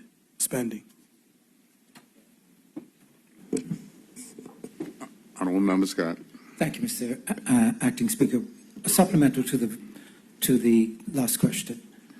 Will the Honourable Minister confirm, or does the Honourable Minister of National Security agree that the spend in relation to the former Premier Dr. Uric Brown's investigation of nearly $4 million in the history of this country strike the Minister as being one of the most expensive investigations thus far? Minister. Mr. Acting Speaker, this investigation into Dr. Brown has gone on for a long time. I've made it clear on a previous occasion that the costs have accumulated. It is time for the DPP to make a decision whether or not this matter should proceed. It is time to proceed with this matter. If a decision will be made, it has to now come. It has come to a point where we must now make a decision on that, Mr. Speaker. No further questions. Mr. Dunkley, you have some questions for Minister Dickerson? Yes, good morning, colleagues. Acting Speaker, the Honourable Minister has answered those questions in writing as required, and I'm most grateful. Okay. Oh, the written response. I'm sorry. Any, also, Honourable Member, Deputy Leader of the Opposition, Mr. Scott, has some questions for Premier Burke on his statement. Thank you, Mr. Deputy Speaker. I'd be grateful if the Premier could answer a couple of questions. One on the average loan term, for the loans that the BEDC has guaranteed. And is a risk. That's just one question at a time. Premier. Thank you, Mr. Speaker. I can undertake to get back to the honorable member on the average loan term of the items guaranteed. I'm sure that information might be available, might be a little bit more difficult to bring up. I'm certain I can give you the quantum and the average loan amounts, but when we're talking about loan terms, they may be different for different businesses, and that might not be something that's readily available. But I can undertake to get it if that's something that you wish and desire. Thank you. Supplementary, please. Yes.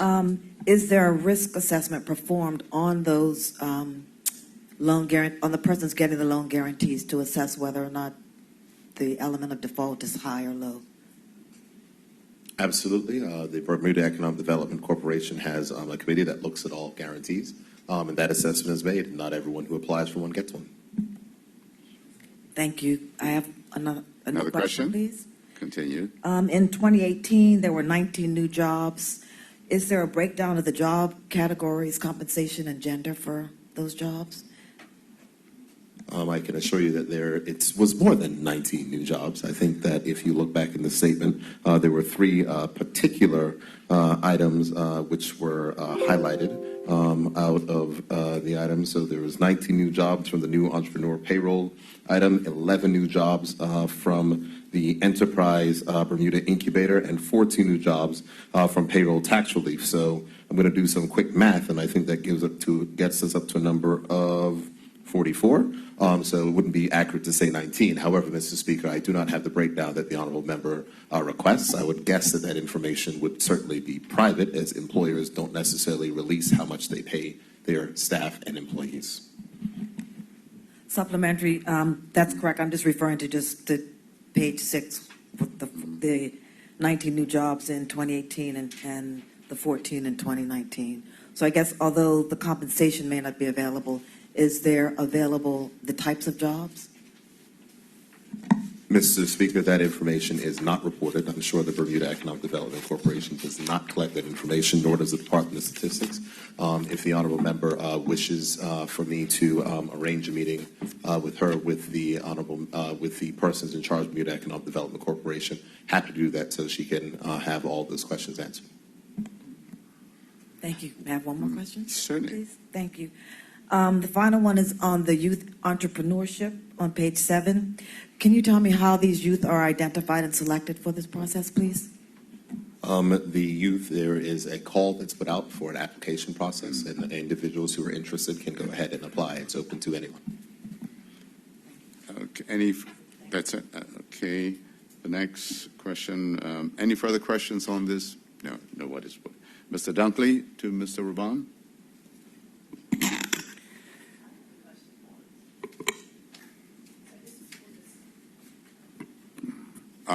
Should recognize the honourable member Tanae Ferbert. Thank you, Mr. Acting Speaker. Sorry about that. I have a question for the Premier on the same statement. Mr. Speaker, on the last page of the Premier's statement, the Premier mentioned that he wanted the BEDC to focus their efforts this year on a one-stop shop business start-up service. Can the Honorable Premier please elaborate on what this will mean for new entrepreneurs? Thank you, Mr. Speaker. Thank you very much, Mr. Speaker. I thank the honourable member for her question. One of the things that with the Bermuda Economic Development Corporation, we decided to make sure they can focus on 7 key initiatives this year, which were outlined in the statement regarding a one-stop shop business startup service for businesses that have to start up. They have to go to the Office of Social Insurance, they have to go to the Office of Payroll Tax, they have to go to the BDC, they have to go to a number of places. And so we're working on arrangements with the Ministry of Finance and the various departments and others so they can go to one place, fill out one form, and all that information is automatically relayed and registered. This is part of making sure that things are more efficient. It's also useful to note that the one of the mandates of the Bermuda Economic Development Corporations Act is to a business register, and the business register is now up and running. So that matter is being populated, so it makes it easy to identify the businesses that are in the country.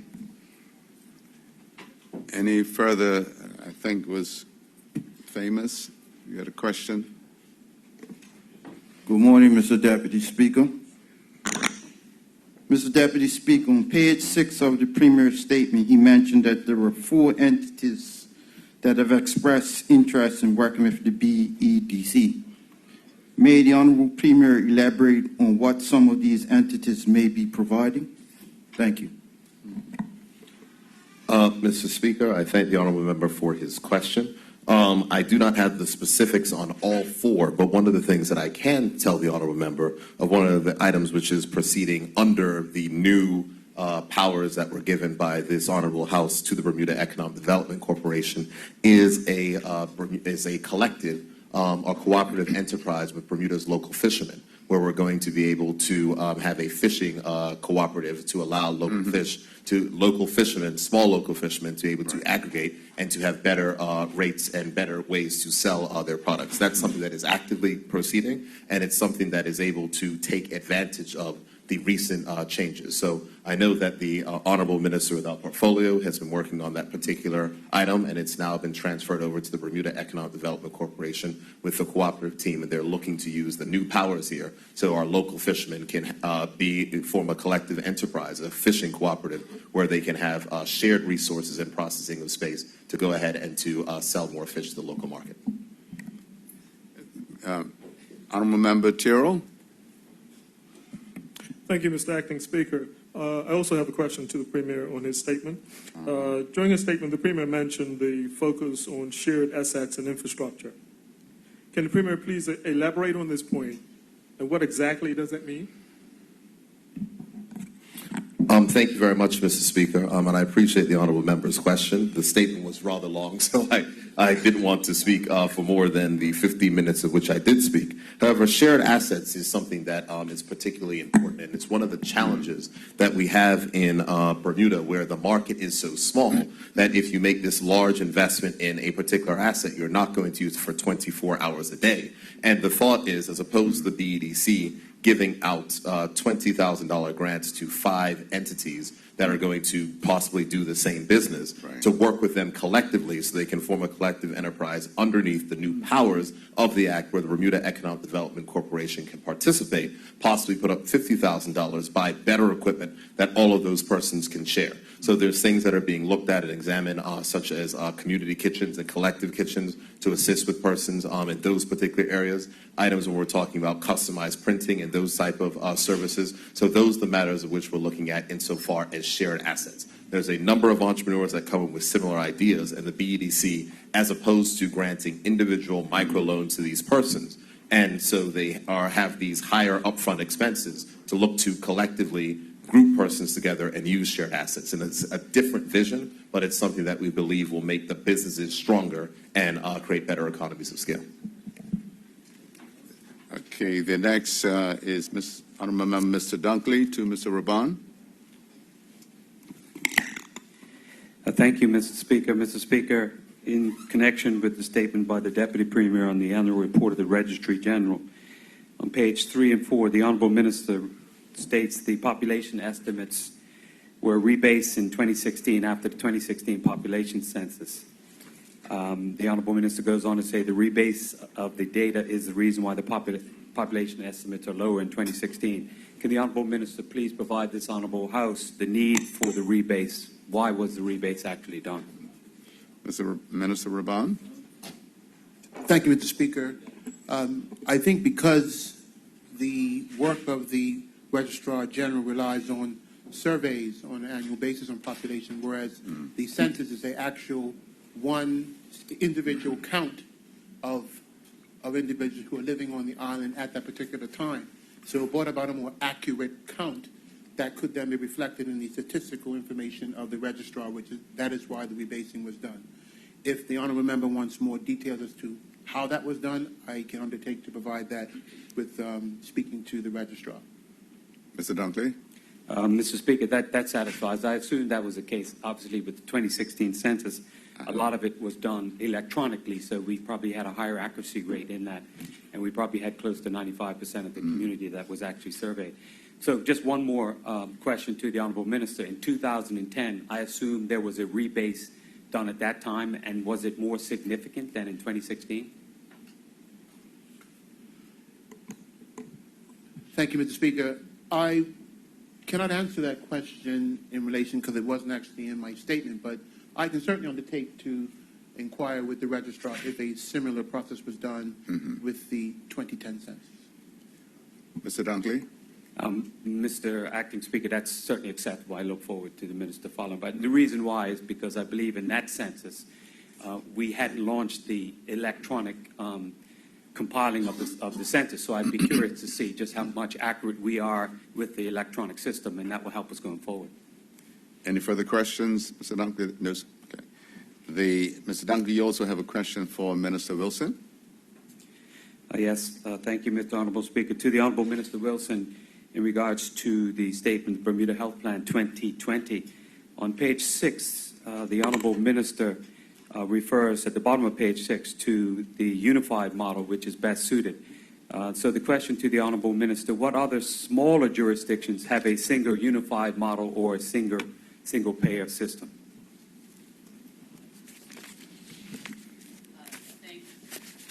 Thank you for that question, Mr. Acting Speaker.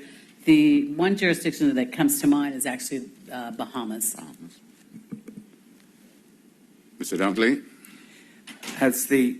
Yes, Mr. Speaker, supplementary, has the Minister and the Honourable Government done some analysis to see how that system has worked as far as meeting budget and expectations? Thank you, Mr. Acting Speaker. Mr. Acting Speaker, as I stated in the statement, there are actually a finite number of health financing reform options, and the two that were explored, the dual and the unified. Unified being the one that was selected. I believe that the Bahamas actually have just rolled theirs out, like within the last several months. I'm not even sure it's a year old.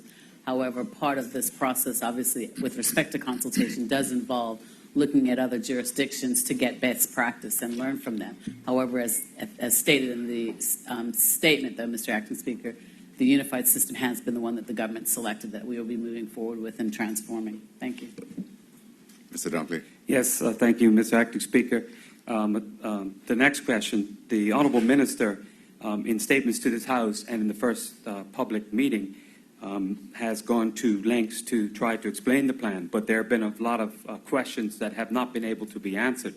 And the firm date for rolling out this into definite plan is October of next year. So in the question, Mr. Acting Speaker, is through this consultation process, when will the minister actually be able to firm up the cost of this plan and how the budget will be raised to meet this plan? Because obviously, if you're going to have consultation, people need to actually know the numbers and not just a basic schematic of what you'll do. Minister? Thank you, Mr. Acting Speaker. That's a very good question. I thank the honourable member for that question. As I stated, the whole purpose actually of the consultation is to gauge public input as to what benefit package they would like. The more benefits that are offered, the more expensive the plan. So until we have an opportunity to gauge the public sentiment as to what benefits will be included in that plan, we can't cost anything. We can't go to the actuaries to cost out a plan that we don't know what will contain. So following that consultation period, when we have an opportunity to know what the public's appetite is with respect to both the benefits package as well as a cost point, then that information will be provided to the members of the public. Mr. Dogley. Supplementary, Mr.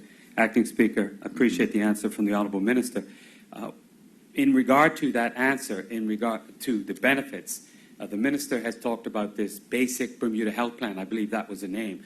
Where does the Minister draw the line on basic benefits and supplementary benefits, which I assume under this plan will have to be covered by individuals or companies taking out premium insurance? My words, not anyone else's.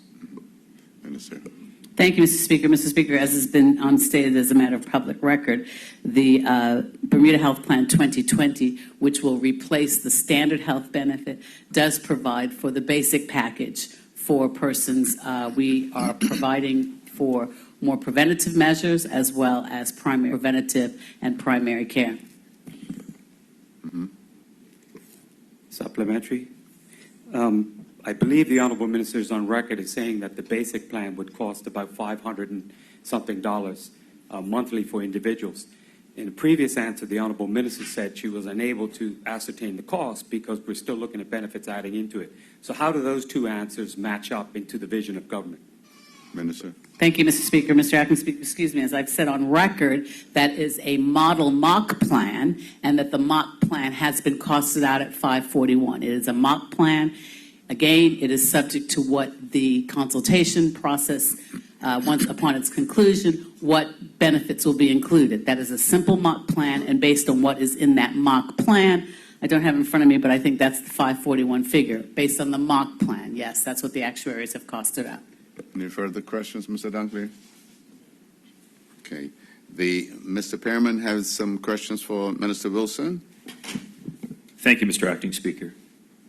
Minister, today in your statement regarding the Health Plan 2020, you said in the second paragraph of page 3, quote, "As you know, we have begun a period of public consultation during which we are speaking to stakeholders and the public on how we can ensure all of Bermuda's residents can have affordable access to health care," end quote. However, Minister, at a public meeting in Somerset on the 16th of September, you stated at the public meeting that it has already been decided to proceed with your basic plan in October 2020, and that the consultation was in fact limited to what benefits might feature in your decided basic plan. Given the express statement that you made at the meeting in Somerset, would you agree it is misleading to suggest to this House that you've begun a consultation on any other ways to ensure affordable health care for all? Absolutely not, Mr. Acting Speaker. In fact, as I stated in the public and I've stated in this honorable House on many occasions, this consultation period is twofold. We've had almost, my goodness, I've had probably 18 touch point consultation meetings with various stakeholders. The one the honorable member is referring to was the one that was in the West, and we indicated that the consultation was twofold. One is so that we can ascertain from the public the nature of the benefits to be included in the basic Bermuda plan, and two, to outline the roadmap as to how we will transition from the very disjointed, ineffective health financing plan to a unified plan. When we indicated that we would be looking in October was not the date. We did say in the fall of 2020, we are looking to have a soft launch. We recognize that with the population of, we just heard this morning, 63,914, we cannot just switch a light bulb and all persons will be entered into that plan. It has to be a phased transition, and the stakeholder consultation group will help us to achieve that. I ideally would love to be able to say that as of such and such a date in 2020, all 64,000 residents will be part of that plan, but we know that's not practical. Before we, just one second. Mr. Webb? I'm sorry, Mr. Pearman. Continue. Thank you, Mr. Acting Speaker. Supplementary question. It is correct, isn't it, Minister, that the scope of your continuing consultation does not include any other plan but your basic plan, does it?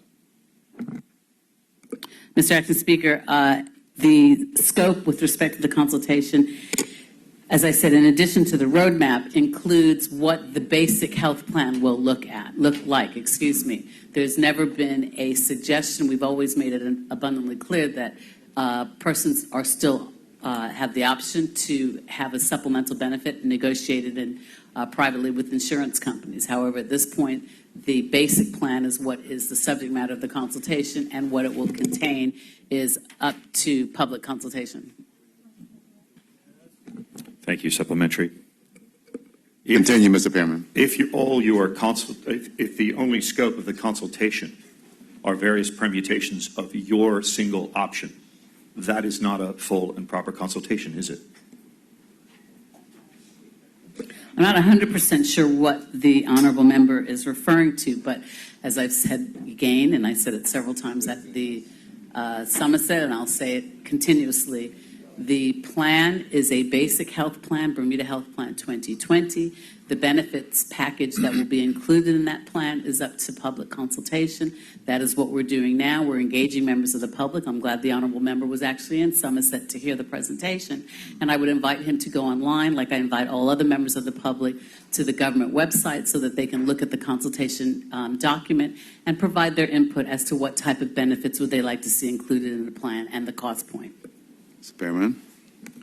It's second question. Yes. Thank you, Mr. Acting Speaker. Minister, it's correct that the plan that you've already decided to deploy in the autumn of 2020, you will be deploying notwithstanding you haven't decided who's going to run the plan, correct? Mr. Acting Speaker, the plan that will be revealed in 2020 has not been decided. As it says on the website, as I said in Somerset, as I said in this Honorable House, and I will repeat it again for the edification of those members that are listening, it is a mock plan, introduced for discussion purposes only so that we can gauge the sentiments of the public. We had to start from somewhere. If we just said, members of the public, what would you like to see? Some people might say they want augmentation. Some people might say they want dental. We started with a plan that has been costed out based on the model, the mock model that can be made available on the website as well as the government's, the Ministry of Health's website. That is the mock plan that is available for discussion and consultation purposes. And no decision has been made as to what the contents are. We're waiting for the public to engage in that process. Mr. Perman. Second question, Mr. Acting Speaker. Supplementary or? Second question. Would be a third question. Third question, final question. Yeah. Minister, you've just said what you are asking the public to tell you. What would you say to members of the public who don't want your basic plan at all? Thank you, Mr. Acting Speaker. What I would say to those members of the public is that this government was elected to do a number of things, one of which included providing for the basic human right of health care, affordable health care.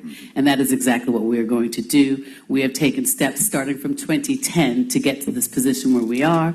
We have selected a unified care health financing model that will allow for the pooling of all 63,914 residents in Bermuda to be pooled in that single plan. We know that it will allow for economies of scale. It will allow also for our ultimate primary and preventative care for all Bermudians, and that every Bermudian, regardless of their social economic stature, will be able to have affordable health care. And that's what we were elected to do, and that is what we plan on doing. Mr. Perman, any further supplementary? Supplementary. Minister, I'm not sure you answered my question as to what you would say to members of the public who don't want your basic plan at all, but let me try this as a supplementary. Can we at least agree that there are other ways of achieving affordable health care for all beyond your basic plan, and that those other ways are not being explored at all? Mr. Acting Speaker, the methodology to be used to allow for exploration of affordable health plans has been done. It commenced in 2010, and that's why we have selected the unified system. Mr. Perman, second supplementary. Second and final supplementary, Mr. Acting Speaker. I take it that means that, in answer to my question, they are not being explored at all. Is that correct? Mr. Acting Speaker, following extensive consultation at the risk of sounding repetitious, as is outlined in the statement, as well as I've indicated previously, as recently as in July of last year, I believe, following extensive consultation in 2010 under the National Health Plan, there was a consultation group, a task force designed to look at health financing reform options within the world. They looked at best practice. Some of their mandate was to provide for an affordable plan that would be accessible to all and something that would allow for us to pay for that. I used an analogy the other day, Mr. Speaker, and the person may laugh at me, but if you think of eggs, there's three ways basically you can have eggs: scrambled, fried, and poached. If you stop eating eggs and become a vegetarian, and then 10 years later, okay, boiled, 10 years later you decide that you want to eat eggs again, your options of how they're served pretty much exist as scrambled, fried, and boiled, poached, so that's 4. So my point being is that when this was explored in 2010, Mr. Acting Speaker, we had a very, very astute organization that included health insurers, medical community, like I said, Professor Mark Roberts from Harvard School of Public Health, and a number of individuals representing a cross-section, bipartisan input came together to look at the health financing options. They knew what their remit was, and they selected 2 that would be best suited for Bermuda's size, demographics, etc., either unified or dual. Those were the 2 options that were selected.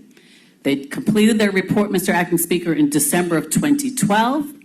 We know what happened in December 2012. Those 2 options still remain the same. It's just like the eggs. There's not that many other ways that you can make eggs. When we were elected in 2017, we picked up that report. Last year, I put together a stakeholder consultation group to look at that report and for them to look at those 2 options, go back to their constituent bodies to say which option would work best for you. Following the completion of that report of last December, which is public, the Cabinet made a decision based on the report, based on our fiscal prudence, based on all of the things that were our objectives, to select the unified. And that decision has been made, and we are confident that when all is revealed in the newness of time, we will have members of our public who will be satisfied with that plan, and more importantly, we will be able to offer the human right of access to health care for all. Mr. Dunkley, I know you have a question for the Premier. I should have done it earlier, but you indicated you had a question for the Premier on the statement. No, Mr. Speaker. Okay. No. Ms. Scott, you had one for Mr. Roper. Thank you, Mr. Deputy Speaker. I just had one question on page 3 of on the submarine paper, and it's just on page 3, item E, providing for compensation for loss. And I haven't looked at the legislation, so it may be in there. But could you just clarify what the loss would be and who would be providing the compensation? I can't provide at this time. Those documents have been tabled for consultation at this point, and that's what I was announcing. So that's a more technical stuff. So, but certainly, if the honourable member reviews the drafts that have been tabled, I will happily receive questions that she may want and ensure their answers.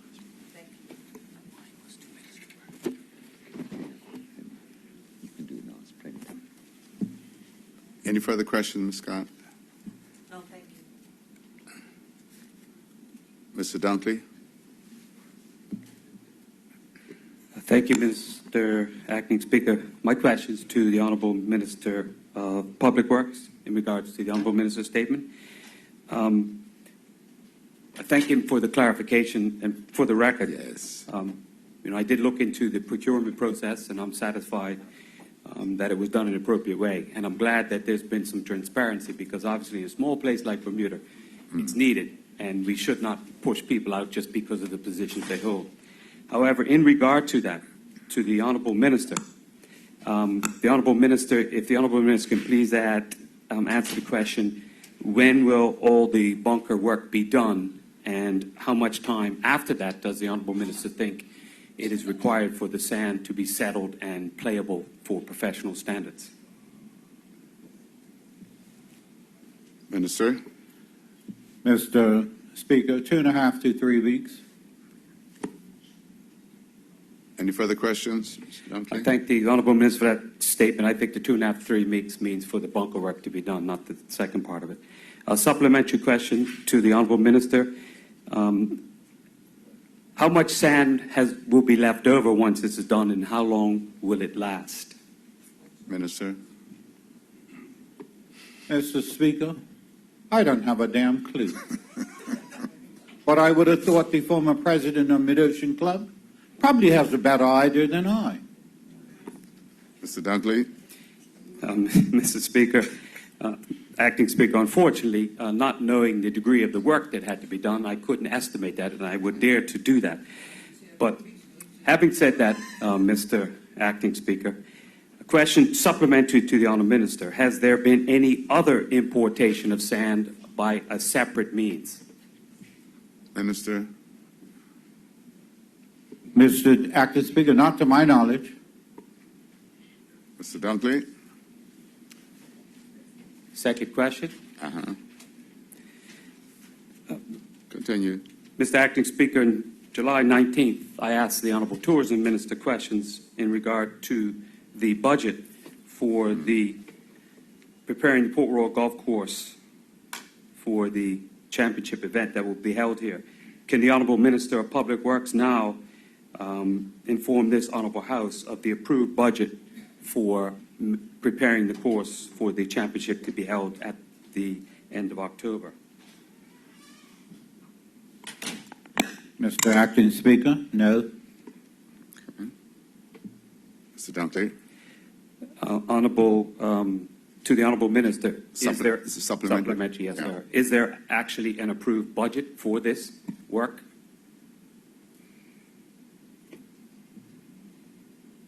Minister. Mr. Acting Speaker, as I said in my statement, I can't refer to the page because I need bigger writing than what's been printed.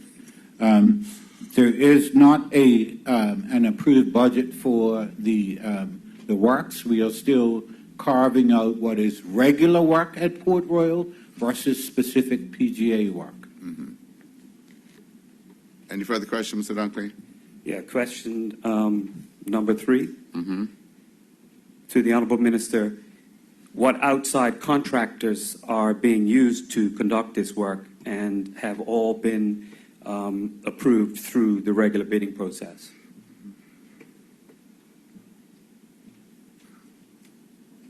Mr. Acting Speaker, there are no outside contractors doing work. There are several subcontractors that we use to move the sand, they being several small truckers, along with D&J and Dynamic Excavating and Island Construction as well. Honourable Member Dunkley. Thank the Honourable Minister. So, using the Honourable Minister's words, are subcontractors being contracted out to work on the course, and have bids been put out for that work?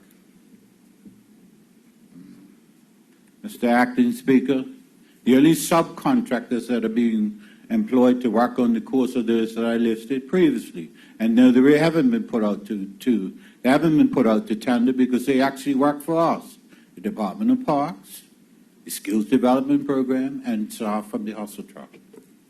Thank you. There ends the question and answer period. Congrats and obits. The chair recognizes the Honourable Member Michael Scott. Thank you for recognizing, Mr. Acting Speaker. Mr. Acting Speaker, may I start first with asking this Honourable House to send warm congratulations to the first responders of this island in relation to Hurricane Humberto. Yes. The EMO, the Emergency Measures Organization, chaired by the Honourable Minister of National Security, deserve our warm congratulations and thanks for the coordination of the regiment, the Belco, fire and rescue, the police, everyone involved. Any member of this House and citizens of this country have been watching the steady work of our recovery from Humberto, opening the the airport routes and making our connections to the outside world viable. They've done sterling work, and I hope that all members of the House will join me in offering that congratulations to our colleague, the Minister of National Security, who worked, I know, tirelessly over those days, coordinating and chairing the response under the EMO. Mr. Speaker, to a number of obituary offerings. May I first start with asking this Honorable House to send a letter of condolence to the family of Mrs. Barbara Lucille, Lucy Walker. Mr. Speaker, I offer my condolences, in my personal condolences to yourself. Members of the family include Mrs. Brenda Burgess, Verna Lee Ramsey, Mr. Darren Walker. Mrs. Lucy Walker, a great resident of Hamilton Parish there in Abbott's Cliff Road, will be sorely missed by her family and friends. Mr. Speaker, I'd like the House to also send another letter to the family of Mr. Lubins Can, who we said farewell to. The Minister of Health, my colleague, Minister of Health, the Honourable Kim Wilson, asked to be associated with this condolence offer, and I happily do so. Mr. Can, a great ambassador in his later working life as a taxi operator. He loved fishing, to his wife Nelda and his children and his sister Meredith, whom I know very well. I wish to offer condolences to them, and I want to associate Mr. Scott Simmons, my colleague. Thank you, Mr. Speaker. Thank you, Honourable Member. The Chair recognizes the Honourable Member Leah Scott. Thank you, Mr. Deputy Speaker. Mr. Deputy Speaker, I'd like to offer condolences to the family of Renita Tabachue on the death of her husband, Leonard Tabachue. Leonard and Renita are friends of mine, and they were also a client of mine. And the funeral was a fantastic display of what Dr. Tabachue had done for this community. And I'd like to associate the whole House. That's not you. Okay, thank you, Mr. Speaker. I'd also like to offer condolences to the family of Kevin Lambert on the passing of his sister Karen Lambert, which was a real tragedy. And I offer my condolences to her husband David and to their 2 children. Thank you, Mr. Speaker. The Chair recognizes the Honourable Member Premier, Mr. Burke.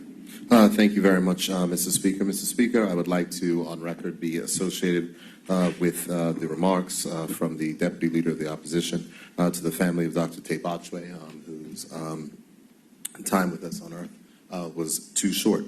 I would also like to be associated with the condolences of the Honourable Member from Constitution number 36 to the family of Ms. Barbara Lucille, Lucy Walker, as stated, the mother of Darren Walker, Brenda Burgess, Maxine Scott, and also my Cabinet Office colleague, Ms. Verna Lee Ramsey. And of course, Mr. Speaker, I know that you know the family well and would like to be associated with those remarks as well.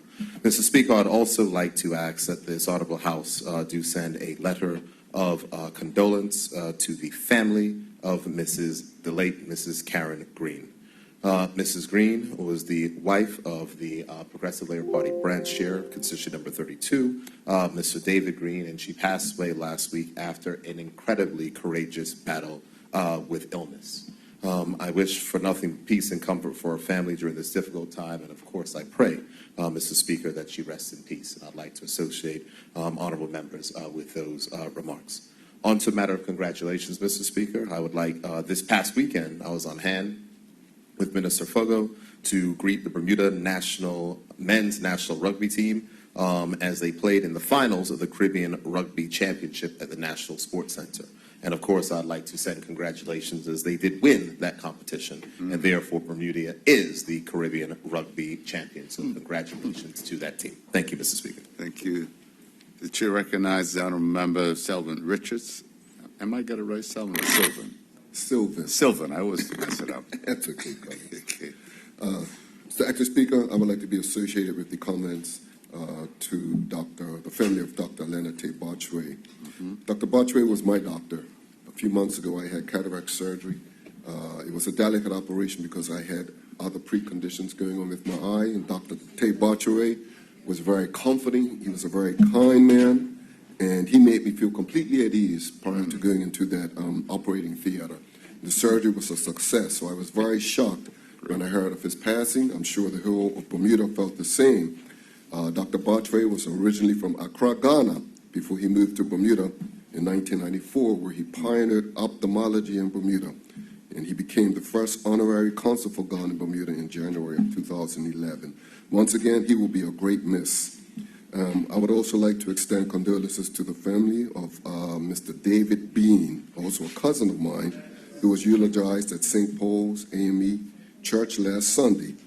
David was the son of the late Senator Charles Bean. He was an engineer by trade, and he was also involved with PHC Football Club as a coach. He loved football, he loved his family, he loved his community. He will be missed. I would also like to extend condolences to the family of another cousin of mine, Mr. Raymond Jones from Somerset, who was fondly known as Bootsy. Raymond was a carpenter, and he was well known in the Somerset area. He was a funny gentleman. He was a bit of a character. The last time I saw him in town, we had a conversation in front of HSBC, and nowadays, Mr. Acting Speaker, when I see people, you just never know. So I wish condolences to his family. Finally, I would like to offer condolences to the family of Miss Kay Dutton, who was a friend of mine also, going way back. I was very surprised to hear of her passing. A very lovely lady. I want to extend condolences to her extended family and friends in the community. Thank you, Mr. Acting Speaker. Thank you, Member. The chair recognizes Honorable Member Michael Weeks. Good morning, Mr. Acting Speaker, and good morning, colleague, good morning, Bermuda. Mr. Speaker, I rise this morning with a heavy heart, Mr. Speaker. As I look into the public gallery, there's always been a familiar face for the longest I've been an MP. One of my closest friends and classmates, Mr. Christopher Davis, passed away on Tuesday afternoon.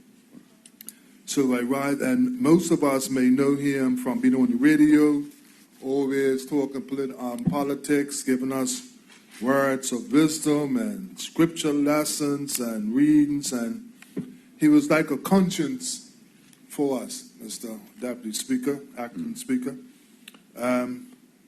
His daughter, Crystal, is my goddaughter. He had two other daughters, Shannon and Samantha. So my heart goes out to them and to his wife, Elaine, and his family, his mom, his brothers and sisters. So, Mr. Speaker, having said that, I would also like to associate my remarks with the remarks from Ms. Karen Green. And before I take my seat, Mr. Speaker, I would also like to be associated with the remarks congratulating the Minister of National Security for a job well done over this last week coordinating the island, basically, and keeping us up to date, and all those helping agencies that's got us back on track in such a short, fine time. Thank you, Mr. Speaker. And Chair recognizes the Honorable Member Dennis Lister III. Good morning, Mr. Acting Speaker. Good morning to the House and to the listening public. I first want to start by sending condolences to a constituent of mine, Miss Marjorie Simons from Spice Road Ward, who sadly passed away. I also like to add my comments on the passing of Miss Karen Green, who is a very good family friend. The Speaker and her husband were very good, close friends, and they were family. I grew up from young knowing Karen and the Green family, so I'd like to extend my condolences. Also, I'd like to reiterate the congratulations to the national rugby team on winning the Caribbean Championships, and also to the Bermuda national football team for reversing the 4-1 loss at home to Panama by traveling to Panama and winning 2-0. And also just like to give them, or in our next game against Mexico, send them the best wishes that hopefully we can get a good performance and result against Mexico. Yes. Thank you. The chair recognizes the Honorable Member Neville Tyrrell. You have the floor, Mr. Tyrrell. Thank you, Mr. Acting Speaker. Firstly, let me go on record and join in the condolences for Mr. David Bean. Mr. David Bean was one of my constituents, one of those who certainly gave me a lot of support, always had a lot of time for me, and we had some very great chats, so I definitely will be missing him. On a more upbeat note, Mr. Acting Speaker, I attended an exhibition opening earlier this month from a family who are constituents of mine, the Smith family, who consist of Shirley Ann Smith, McQuay Smith, Stephen Smith, and Edwin Smith. And the exhibition was entitled Pawpaw Bermuda. They also did a book of recipes of pawpaw, a very talented family, so I certainly would like to extend congratulations to them. During the summer, Mr. Acting Speaker, I attended the event of the 15th anniversary of the PHC Foundation, their yearly donations to school, kids going off to school. As I said, it's their 15th year, and they're still going strong, and I'd certainly like to extend congratulations to them. Thank you, Mr. Speaker. The chair recognizes the honourable member Tanae Ferbert. Thank you, Acting Speaker. I would like to send congratulations out this morning to the Bayless Bay Youth Cricket team, who actually won the Youth Eastern County overall. And I want to send a special to all the team members. Minister Fogler and I attended their prize giving, as well as MP Sylvan Richards and Senator Marcus Jones attended their prize giving last week, Saturday, and just wanted to congratulate them. I do want to highlight also a young man, Mr. Zaye Otterbridge, who is the son of Crystal and Lorenzo, and he received the award for recognizing the late Glenn Smith, and it had to recognize someone who showed a distinction in their ability to perform outstandingly, and Zaire is someone who has a visual impairment, and oftentimes throughout the team he was overlooked for his ability, but he did have the opportunity to practice and have mentorship, and he was able to actually, they called him out where he had the opportunity to participate with the senior Bayless Bay team, and he definitely exemplified his skill in the area of cricket. And so I just want to send a big congratulations out to him, because he definitely worked really, really, really hard. And I just want Bermuda to know that even though persons have impairments,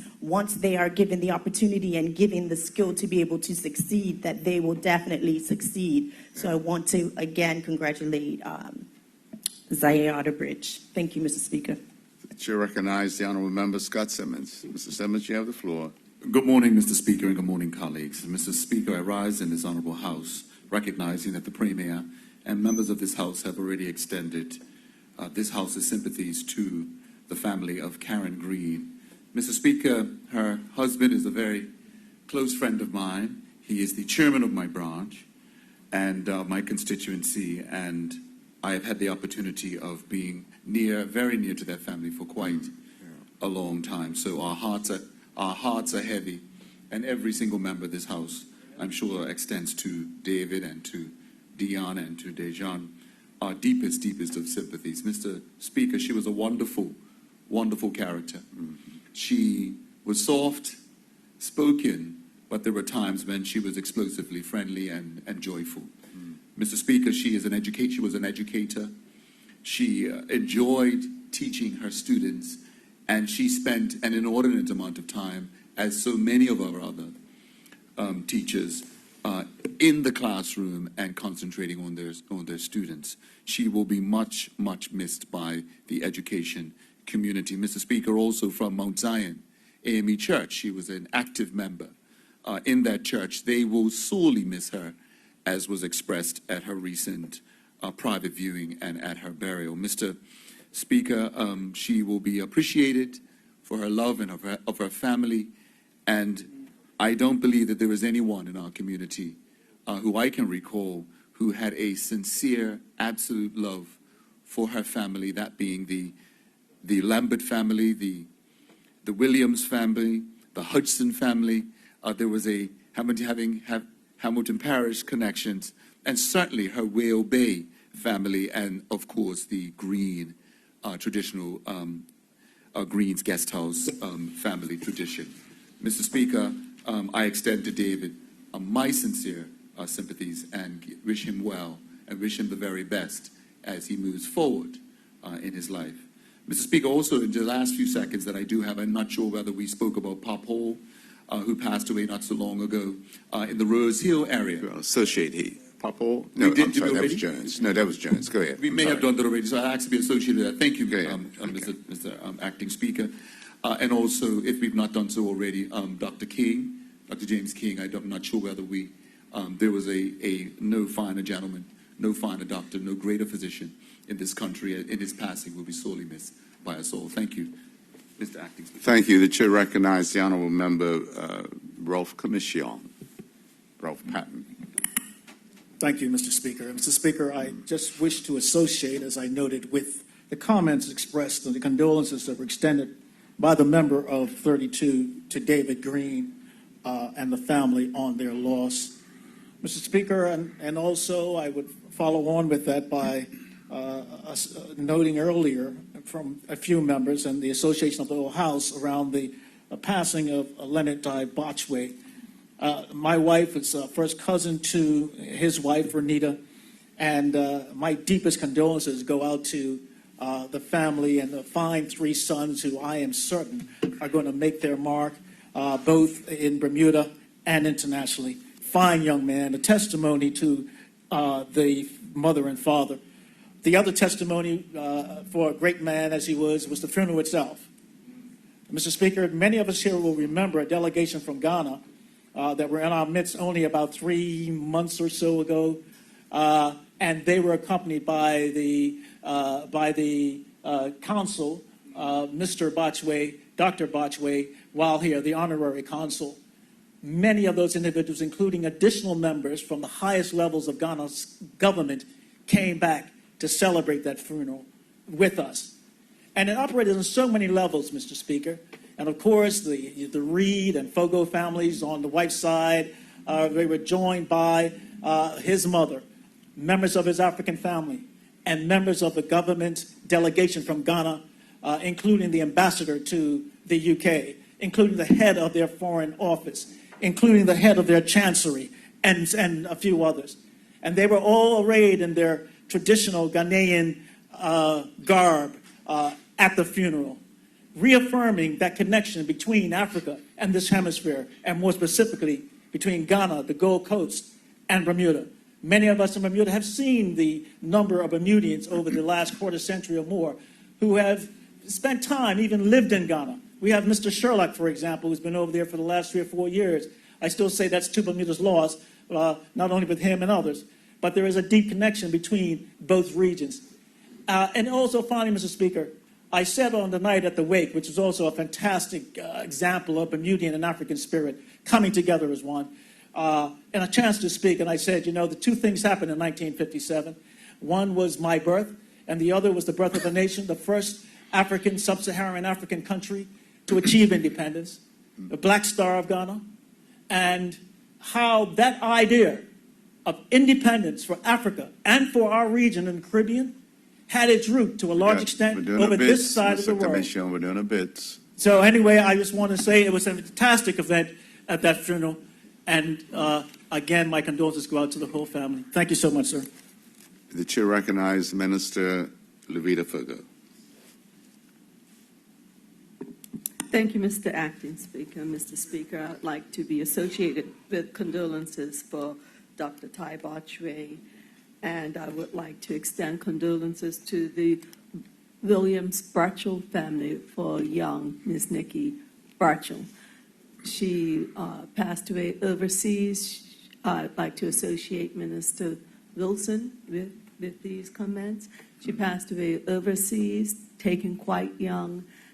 She is the daughter of Ann Williams and Rance Williams, lifetime PLP members. And Mr. Speaker, I would also like to mention condolences for Mr. Thompson, I think it's Sidney Thompson, father to Kirk and Dale Thompson, who passed away not too long ago, a nonagenarian and a very kind and well-tempered person. He will be missed in St. George's.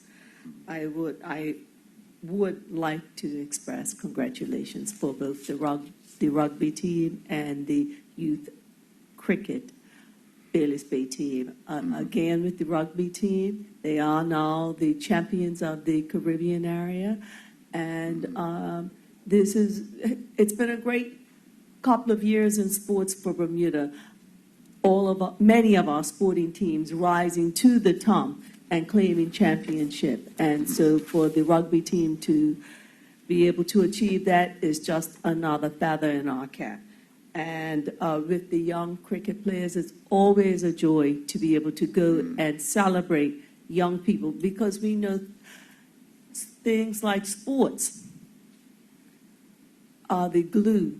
It serves as glue in a community when during adverse times, sporting events and the like, how to keep the community together and give positive outlets for our young people. And so it is always good to celebrate them as they try their hand in sports. Thank you, Mr. Speaker. Any further speakers? The chair recognizes the Honorable Minister, David Burt. Mr. Acting Speaker, thank you. I'd like to be associated with the condolences to David Green on the passing of his wife. I'd also like to be associated with the condolences to David Bean and his family, who happens to be a cousin of mine, actually, Mr. Speaker, on his mother's side, so I'm sure I'm not related to the other member of this. I'll claim him as a cousin as well. And as well as condolences to the family of Dr. Ty Botchway, who, as everyone has already stated, was an outstanding physician and gentleman, who I think distinguished himself mostly in bridging the gap between Ghana and Bermuda.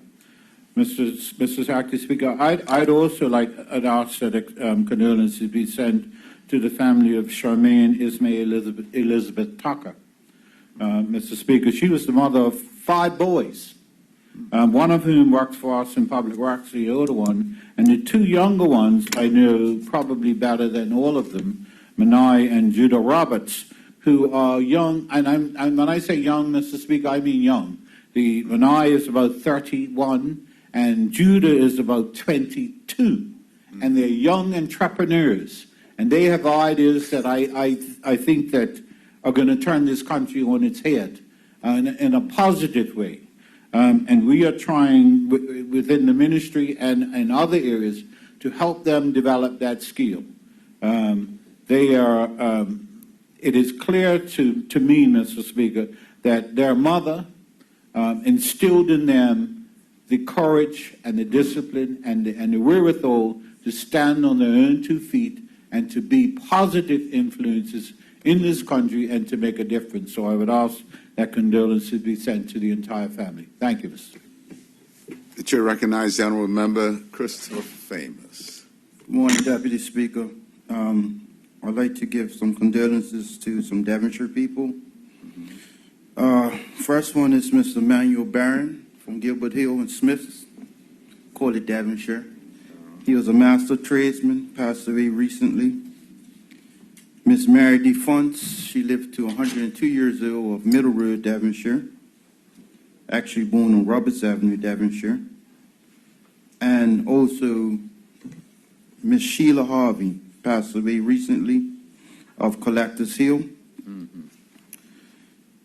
Mr. Speaker, I also like to give condolences to the people of Bahamas for the loss of lives during Hurricane Dorian.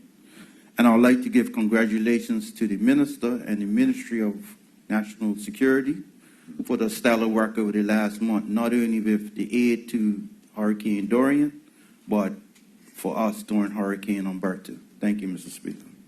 Any further speakers? The chair recognizes the Honorable Member Hussein De Silva.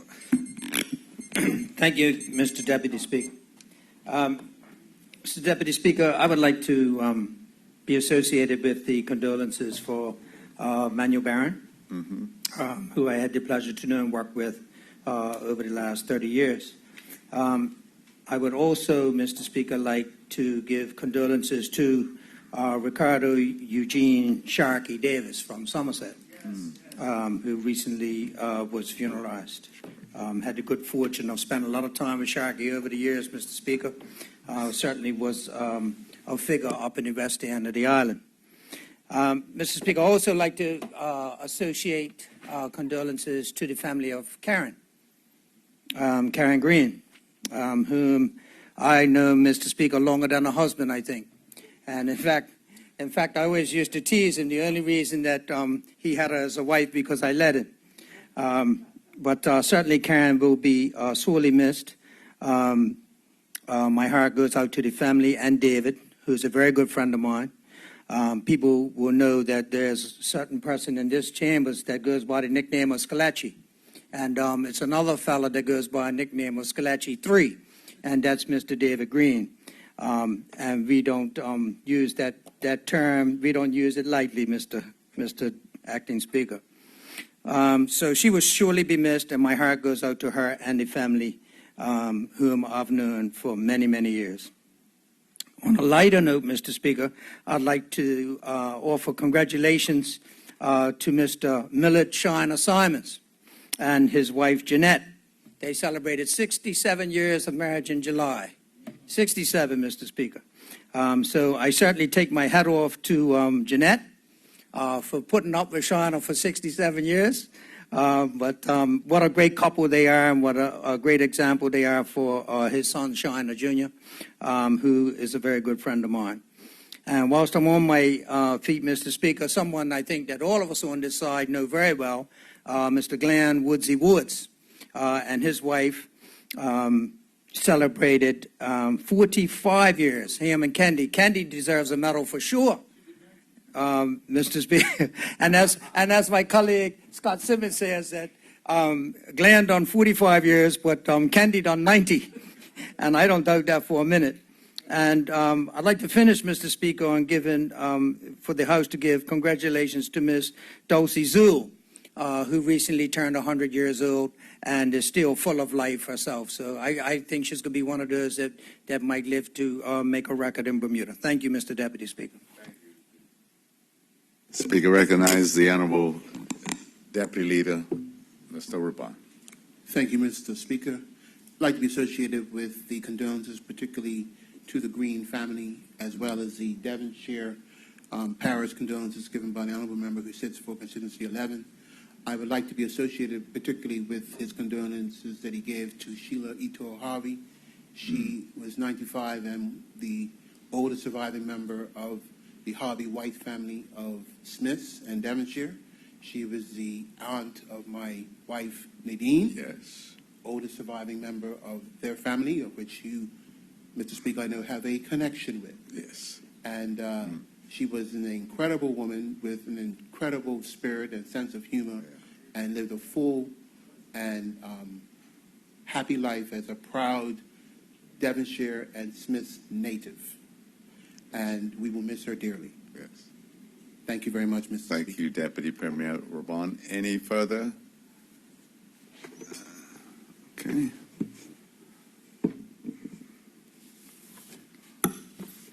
Matters of privilege. There are none. Personal explanation. There are none. Notice of motions for the adjournment of the House on matters of urgent public importance. None. Introduction of bills. There, well, at this time we got 5 minutes to go. Do we want to adjourn for lunch right now? No, she just wants to read just the introduction. Oh, I'm sorry. Go ahead, Minister Wilson. It's Mr. Dickinson first. I'm sorry, Dixon. Yeah, I missed that. Mr. Speaker, I'm introducing the following bill for its first reading, so it may be placed on the order paper for the next day of meeting. Incorporated Segregated Account Companies Act of 2019 and the Investment Funds Amendment Act of 2019. Minister Dix, you got another one? Investment funds? Oh, you done both? You're quick. Somebody's hungry. Minister Wilson. Thank you, Mr. Acting Speaker. Mr. Acting Speaker, I'm introducing the following bill for its first reading so that it may be placed on the order paper for the next day of meeting, namely the Misuse of Drugs Hemp Amendment Act 2019. Okay, thank you. No opposition bills. No private members' bills. Deputy Premier, it would be a nice time